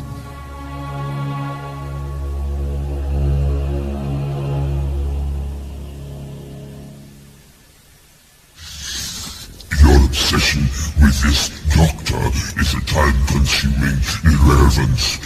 We have tolerated it long enough. Shut up! Will you? How dare you! I dare because I am in control. Purification of the galaxy is proceeding ahead of schedule. There is nothing for us to do but wait for the inevitable glory we shall enjoy. I am utilizing the time we have on our hands profitably. But it seems you have made an error in the programming of the Doctor. No way! He's learning the ropes of the Judicator admirably. And yet, we have observed him acting independently, breaking his companion's programming. Yes, but I'm working on that one.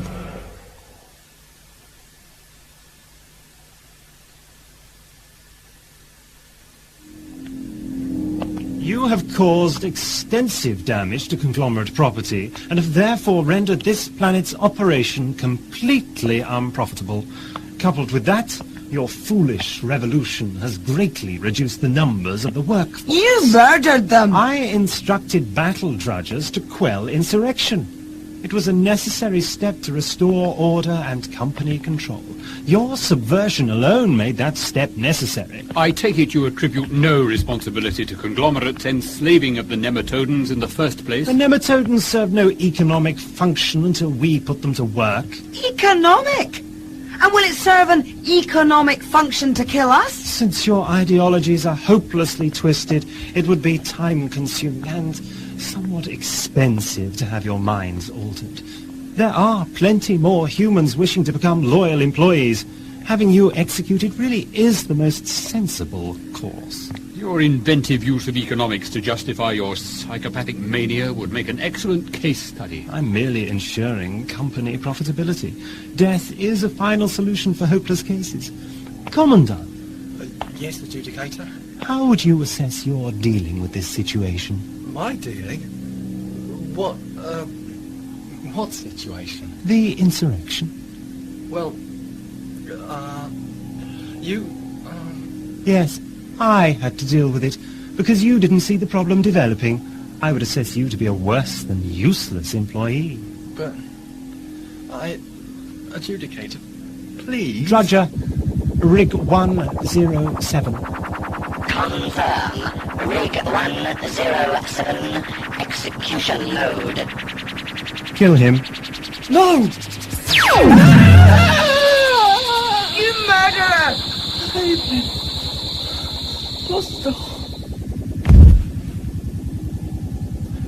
Now kill these two. Confirm. Rig 107. No! Stop! Who are you? The photograph. I remember the Adjudicator, but Doctor, you look just like him. Truman! Doctor?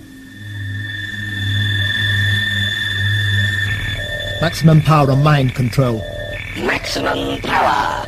All participants immobilized. 2 doctors? What's he playing at?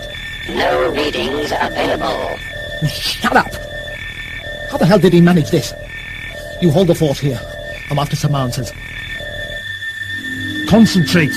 Draw power from my minds. Doctor? Yes, my boy. Thank heavens you're still alive. Silence, all of you. Remain where you are. You seem confused, Adjudicator. Who are you? The Adjudicator's double? So it would appear. But this creature is nothing but an illusion. I am the Adjudicator. Kill this imposter. Confirm. Order cancelled. Oh dear, Adjudicator. It seems your drudger responds to the real thing as well as it does to you, the copy. Then if he's not the Adjudicator, who are you? Oh, he is the Adjudicator. But you see, the Adjudicator is an artificial creation. I am the Doctor. But that's impossible. Oh, but it isn't. Truman, am I the Doctor? Truman? Don't you know me, my boy? Well, yes, but no, you're not the Doctor. He is. They are. You see, now, if Truman recognizes me, you must be an imposter. Doesn't that follow? Yes, but... Good. Kill this man. No!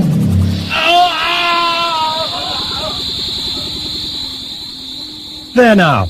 I think we've eliminated some of the confusion.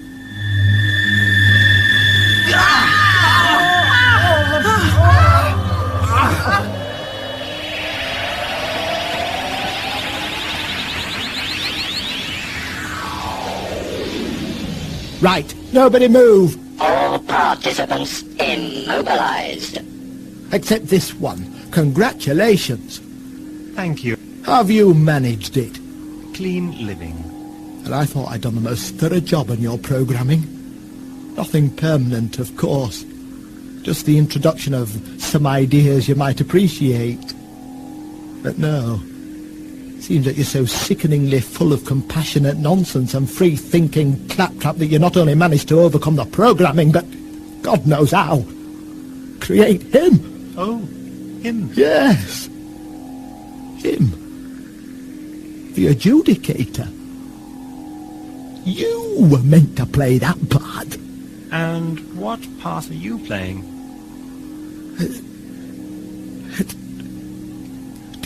Did you kill this old chap here? No, this robot did. But do you know who he is? Posidor, a friend of mine. And no heroic attempts to save him? You're slipping. You're very quiet, Doctor. I must say I was looking forward to your customary moral indignation. It's always good for a laugh. Oh, it seems that your double, the adjudicator, is waking up. Let's see. Not fully conscious yet. Probably thinks he's having a dream. Come on, Doctor. Tell us how you did it. I know Time Lords can regenerate, but self-replication... You might as well tell me. The experiment has failed. The game is over. The moral scruples are intact, and that makes you useless to Conglomerate. It's a pity, but it's true. You're a dead man, Doctor. No, don't try to stare me out, because you're nothing. Do you realize that? You and your ideas are history. The final contract is nearing completion. I've forced an entire galaxy to produce for our needs. The slime from toxic waste-producing reactors are transforming billions of worlds into feeding grounds for my race. Yes. Yes, my race. The Griffelians. I've lived for over 300 years in this form, building economic power. I've bought the future. And there's no turning back. And while you all lay in cryogenic suspension, awaiting the construction of this elaborate scenario designed as a lesson in economic necessity, that the role of adjudicator would make clear even to the Doctor and his bleeding heart. History moved on. You've been asleep for 50 years. You've missed all the fun. After the disappearance of Posidor, the scattering of galactic ecologists, their persecution and final eradication by frightened planetary governments, you've been playing my game of conglomerate management skills while the galaxy has fallen to its knees. So it's no good you standing there trying to retain your dignity, because everything you stand for has rotted away. I don't care how you resisted the programming or how you managed to duplicate yourself, because it was all for nothing. You would have been better off if you had become the adjudicator. You could have surrendered yourself for absorption like I did 300 years ago. Oh, I was human once, you know, but I preferred life at any cost and in any form to what you're going to get. That's compression unit neutralized. This will be the first time I've allowed myself as much since I set up Conglomerate.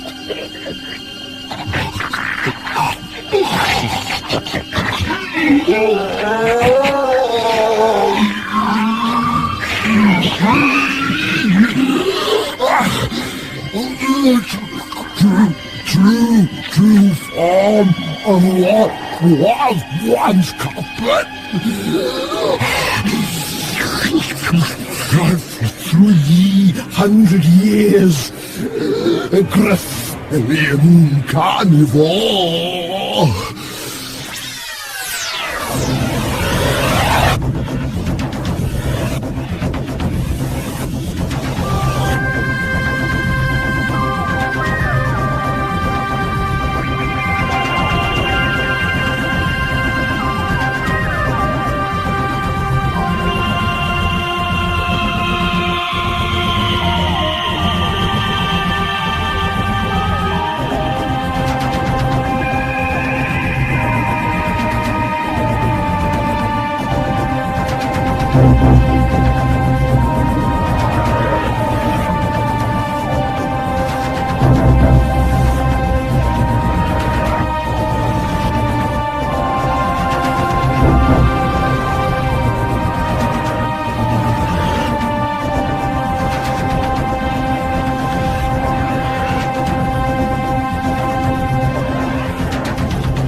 Devour anything, Doctor.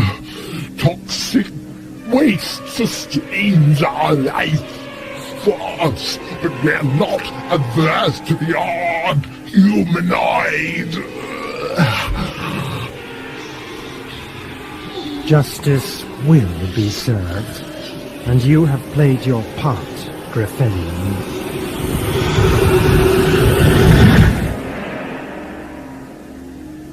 More time lost trickery. Gone with your replica and that wretched human.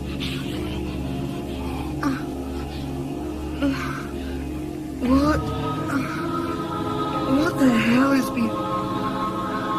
My head. Kevin? Posidor? Oh my God!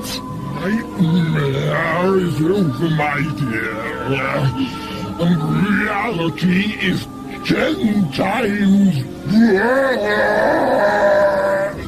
What are you? The Doctor escaped again. But you'll do, my dear, you'll do for now! No! No! Keep away! No!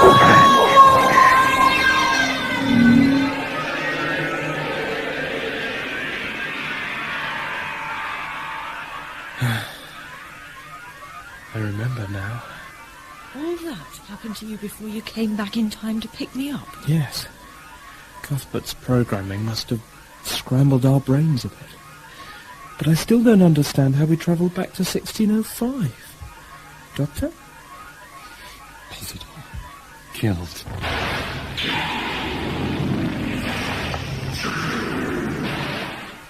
Finished at last. Well, did you enjoy yourselves? I must say, the ending was certainly to my taste. Why did you reactivate your mass compression unit? I thought you might find my original human form more aesthetically pleasing. And that sounds a little out of character. Really, my dear? Yes, really. Oh, look who started. I'm sorry things didn't go too well for you and your fine ideas, Doctor. But it's the way of galactic history. No doubt the wheel will turn full circle one day and your putrid ecologists will come back into vogue. How exceptionally broad-minded of you. I'm flattered. No, you're not. What we've just experienced displayed all the single-minded greed and warped ingenuity of Conglomerate's president. A president to whom ideological as well as economic victory is vital. It is most out of character for you to envisage the overthrow of your ideas, just as it's equally improbable, or should I say, impossible, for you to know about the destruction of Gallifrey or my involvement in the 1605 time paradox. And the death of Rhea? Rhea, you mustn't... Sorry. I see. Oh, dearie, dearie me. You engineered the whole of that subterfuge charade. Once the TARDIS had landed in the toxic waste freighter, you set about influencing Posidor's mind so that he'd set the coordinates for Graphelion 5. Oh, my involvement came a bit earlier than that. I guided the TARDIS to the freighter in the first place. You couldn't have done that. Yes, you were genuinely surprised when you were informed of the TARDIS's presence. Yes, Cuthbert was, you know. Enough of this wittering, please. It's time for some more experiential amplification. More horror stories from the past? Not exactly, but you'll see.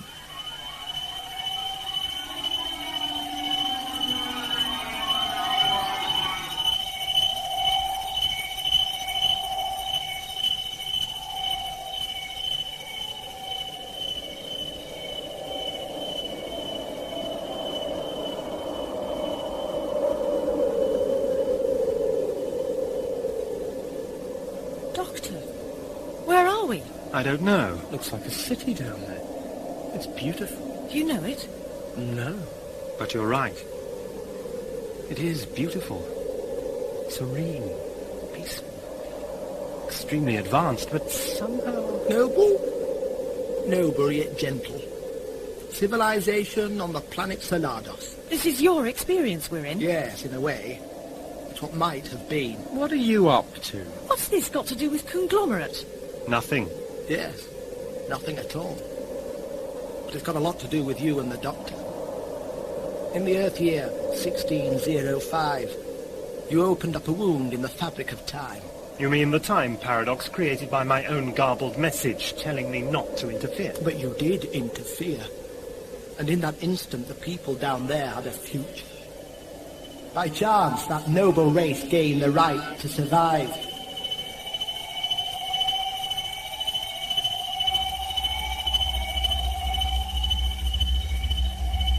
And where are we now? I recognize this, Doctor. It's from my time.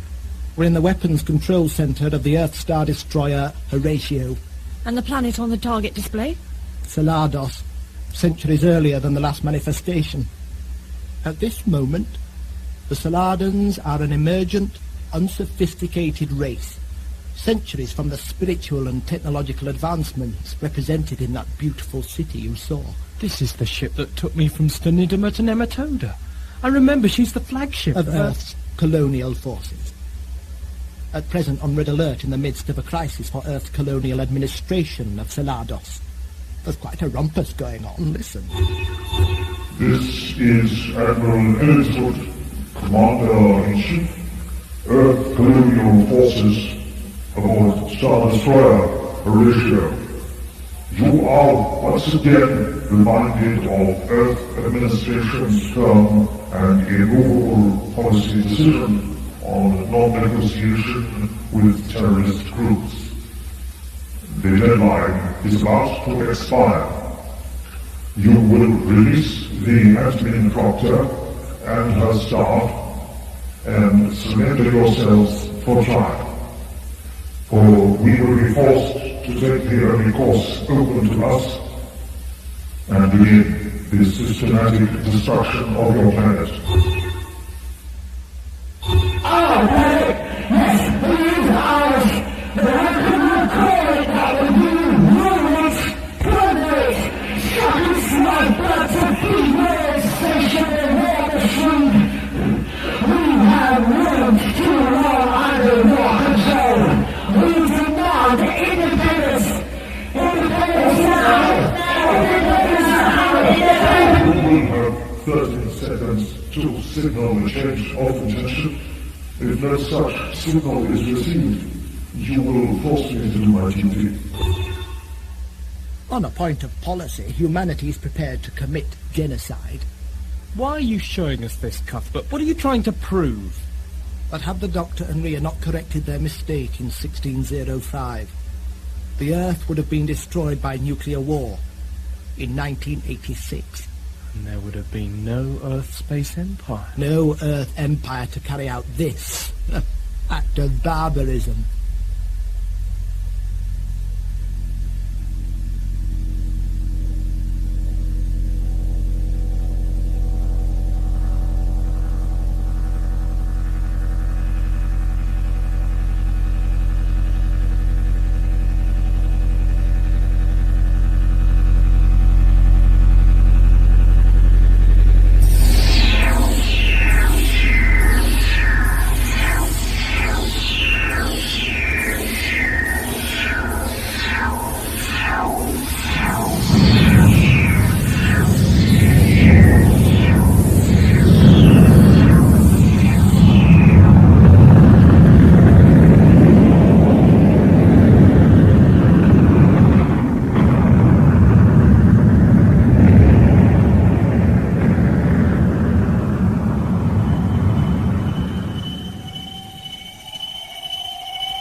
And why am I telling you all this, Doctor?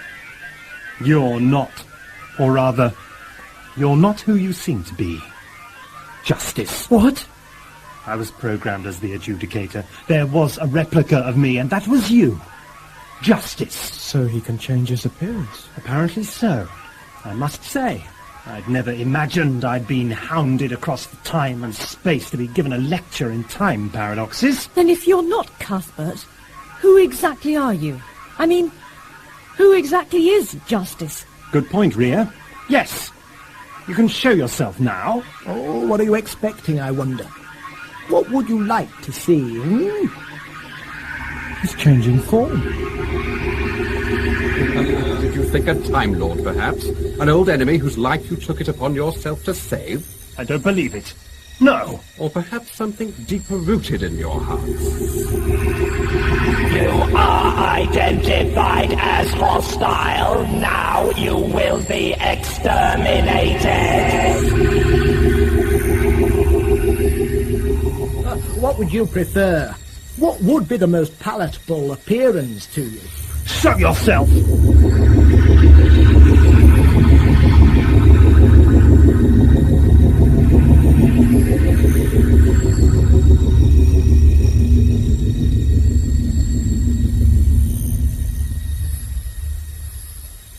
Do you recognize me now, I wonder? Doctor, it's you. He looks like you. Stop playing games. Are you afraid to show me who you really are? But this is no illusion, Doctor. This is the face I am cursed with. The face of that cursed being who brought me into my tortured existence. I don't understand. The time paradox you created.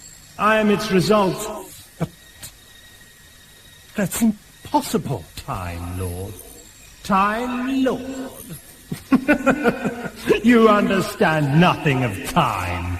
I understood that I'd accidentally interfered with the web of time. It was my responsibility to correct my mistake. You shouldn't... There's no way you should exist. Very neat. But I do exist. This web of time you theorize. Can you not perceive that its threads are the very lives of every citizen of the universe throughout time? Woven into your web of mathematical formulae and temporal physics are the aspirations and potentials of whole races. Then what are you? When Rhea and the Doctor resolved the time paradox, countless voices cried out in anguish for an existence that had, for an instant, been theirs. I am the embodiment of that pain, of that injustice. But if what you say is true, time has been corrected. You can't hope to achieve anything. I can do nothing.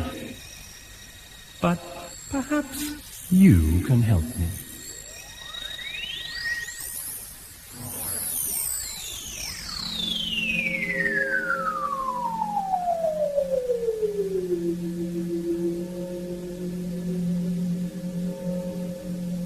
We're back in the TARDIS. Our TARDIS. Complete with "Justice will be served" scrawled all over the walls. We seem to be landing. What happens now? 5th of November, 1605 AD, Earth, London. I've a feeling the ball's in my court.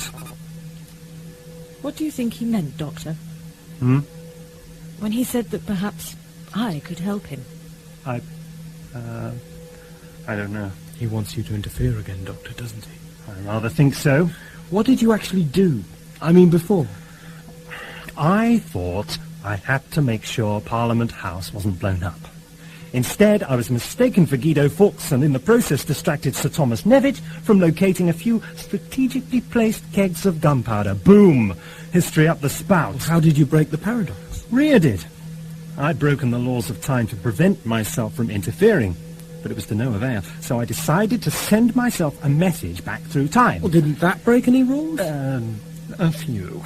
But I thought it was for the best until Rhea pointed out that the message I was about to send was the very message that I'd received before. It had somehow been garbled during the transmission, so that certain words were inaudible. Quite by chance. This meant that the entire meaning of the message was reversed, sounding like a plea for assistance to prevent the Earth being destroyed. Which led you to interfere? Yes. But the moment Rhea persuaded me not to send the message... Everything sort of slipped back onto the right track. Or will do, if you see what I mean. Well, just about. The cloister bell. Is it Justyce? I don't know. Massive time distortion. Of course. We're at the point of the paradox. So why the distortion? We solved it, didn't we? Yes. He appears to be holding us at the point of the paradox. Justyce? Who do you think? No, I didn't do that. I think you've been asked to go outside. Look. Out there. It's Mr. Posidor. What? Mr. Crouch? Foreman Crouch? Is that you? Yes. What are you... I mean, I thought you would... Is the doctor there? Let me see the doctor.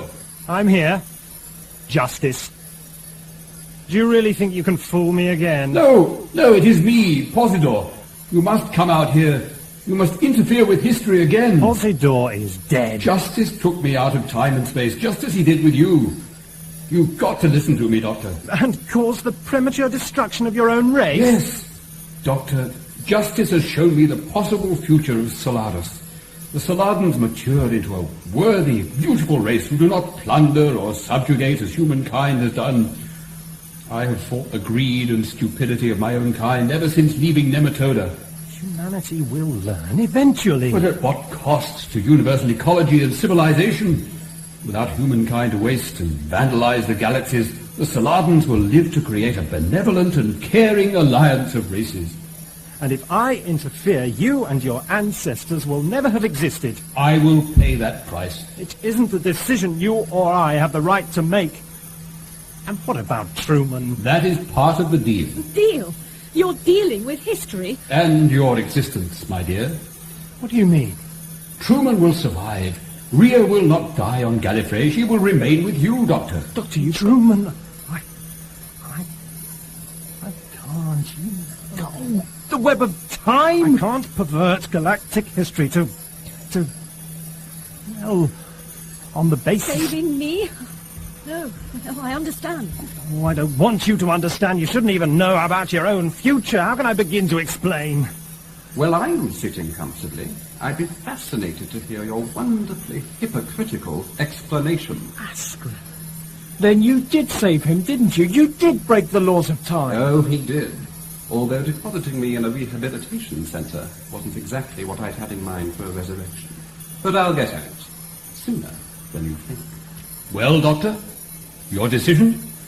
Time is running out. Yes, come on, Doctor. Live a little. I hear your female companion suffered a particularly unwholesome death. Think of the Saladins, Doctor, and all they could do for the galaxies. Think of the Daleks and their vile torture of your companion. You can reverse that. You did it before. For me. And you despise everything that I stand for.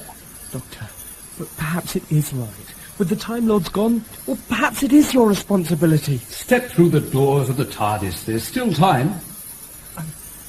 I only have Justice's word on the qualities inherent in the Saladins. Oh, you have more than that. When you saw their city, their minds touched yours. You know deep in your heart the decision you must make.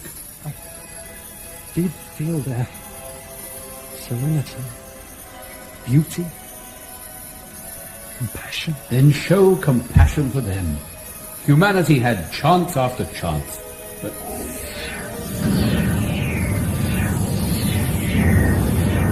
it culminated in this act of sheer barbarity, shrouded in political expediency and dogma. Stop! I will do it. What? I don't understand. Truman, open the doors again. I can't. The control, it's locked. But... what? I can't get out. Doctor, something's happening. Rio, hold on. The time paradox must be resolving. I must move us back to the point... What? Doctor, what is it? Hurry up. What's the matter? The coordinates have changed. We're drifting in the vortex. Goodbye.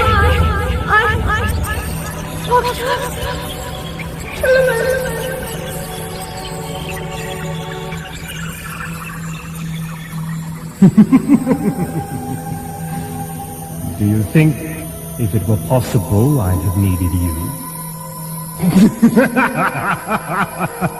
The die is cast. I am all that is left of the Saladins. The shadow of their pain and your guilt. But why did you... You made me... You wanted to change everything. You wanted to. You were prepared to. You were going to. But you cannot. And has justice been served? Justice will be served.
Oh no, it's another... Audio visuals on tape.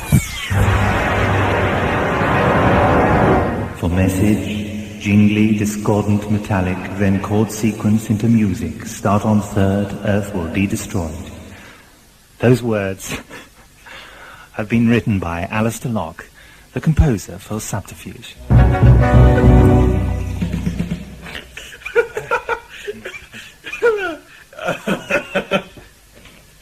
It's fine.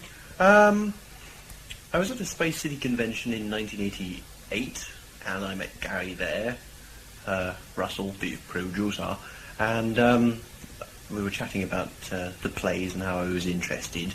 And he said, oh, well, if you're interested, send along anything that you've done. And I told him about this play that I'd written. So I sent in the play, and apparently Nick, Gary and John were sort of sat up late one night thinking, what shall we do now? Oh, well, let's put on this play that this bloke Alistair's sent us. So they put it on. They said, well, we'll listen to the first 5 minutes, and if we don't like it, go to bed. And apparently they actually sat through the whole thing. We didn't have the volume turned up. Yes. With a straight face, which is a shame because it's supposed to be a comedy.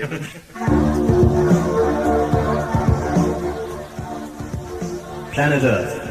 So it came to be known by terribly boring people a long time ago when the inhabitants were of limited intelligence. Named so because a great deal of the planet was indeed covered in earth or dirt. At least in the parts that weren't covered in water. However, long before the name Earth had been heard on this planet, a small scout ship set out from a world called Soil. On this planet, unimaginable light years from Earth, the inhabitants had also lacked a flair for giving their planet a decent name. In a time long before the Earth had ever heard the name Tribolite or even Brachiopod, the people of Soil gambled for planets, and one of them, Emmet, had won the Earth in a carefully rigged game centuries before man was to roam the planet, in the Triassic period, when even dinosaurs were only just beginning to appear, all of which showed the narrator had done his research.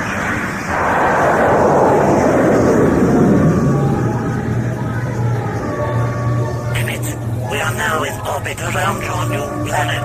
Excellent. How does it look? Fine, sir. It's a rather attractive blue and green world with a good atmosphere, and it even has its own moon. Good. I'll use it for guests.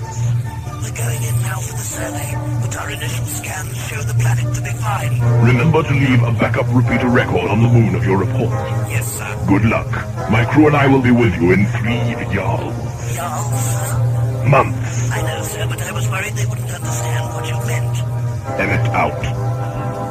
Yes, for the story Endurance, I was asked whether I could do the voice effect on the Silurians, and I said, oh yeah, I should think so. And so I came up one weekend to the audiovisual studio and sat in front of the audiovisual monitor and it was played the Silurian story. So I listened to the voices and I thought, yes, I can do that. A bit of flanging, a bit of ring modulation, and a bit of, I can't remember what the third effect was. And so I came up on the next occasion and brought out all my stuff and realised to my horror that I couldn't do the actual voice because the synthesizer that I was using, the ring modulator, wouldn't tune low enough. So we spent, 6 hours? Well, yeah.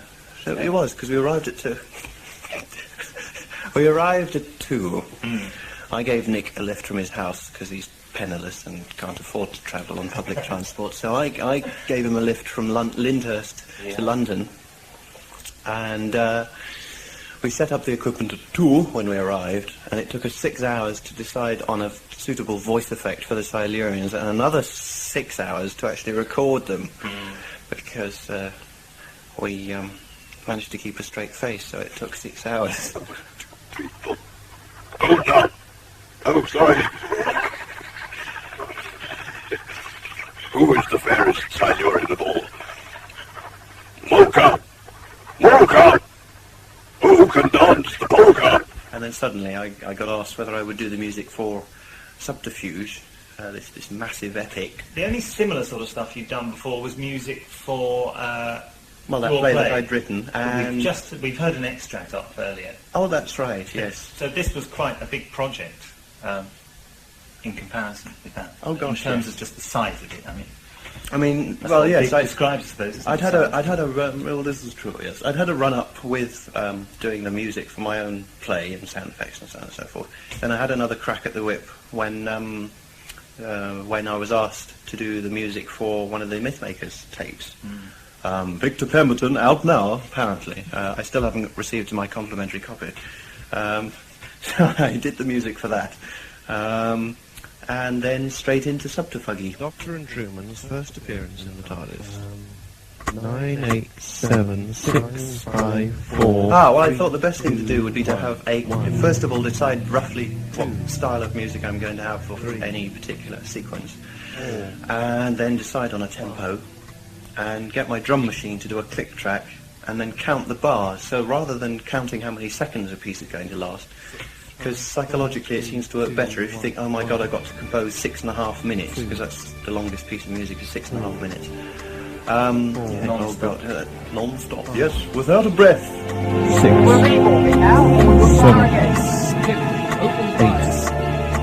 8, 9, 10, 11, 12, 13, 14, 15, 16, The conglomerate cruisers are moving 17, closer. 18, 19, 20, 21, 22, 23, 24, 25, 26.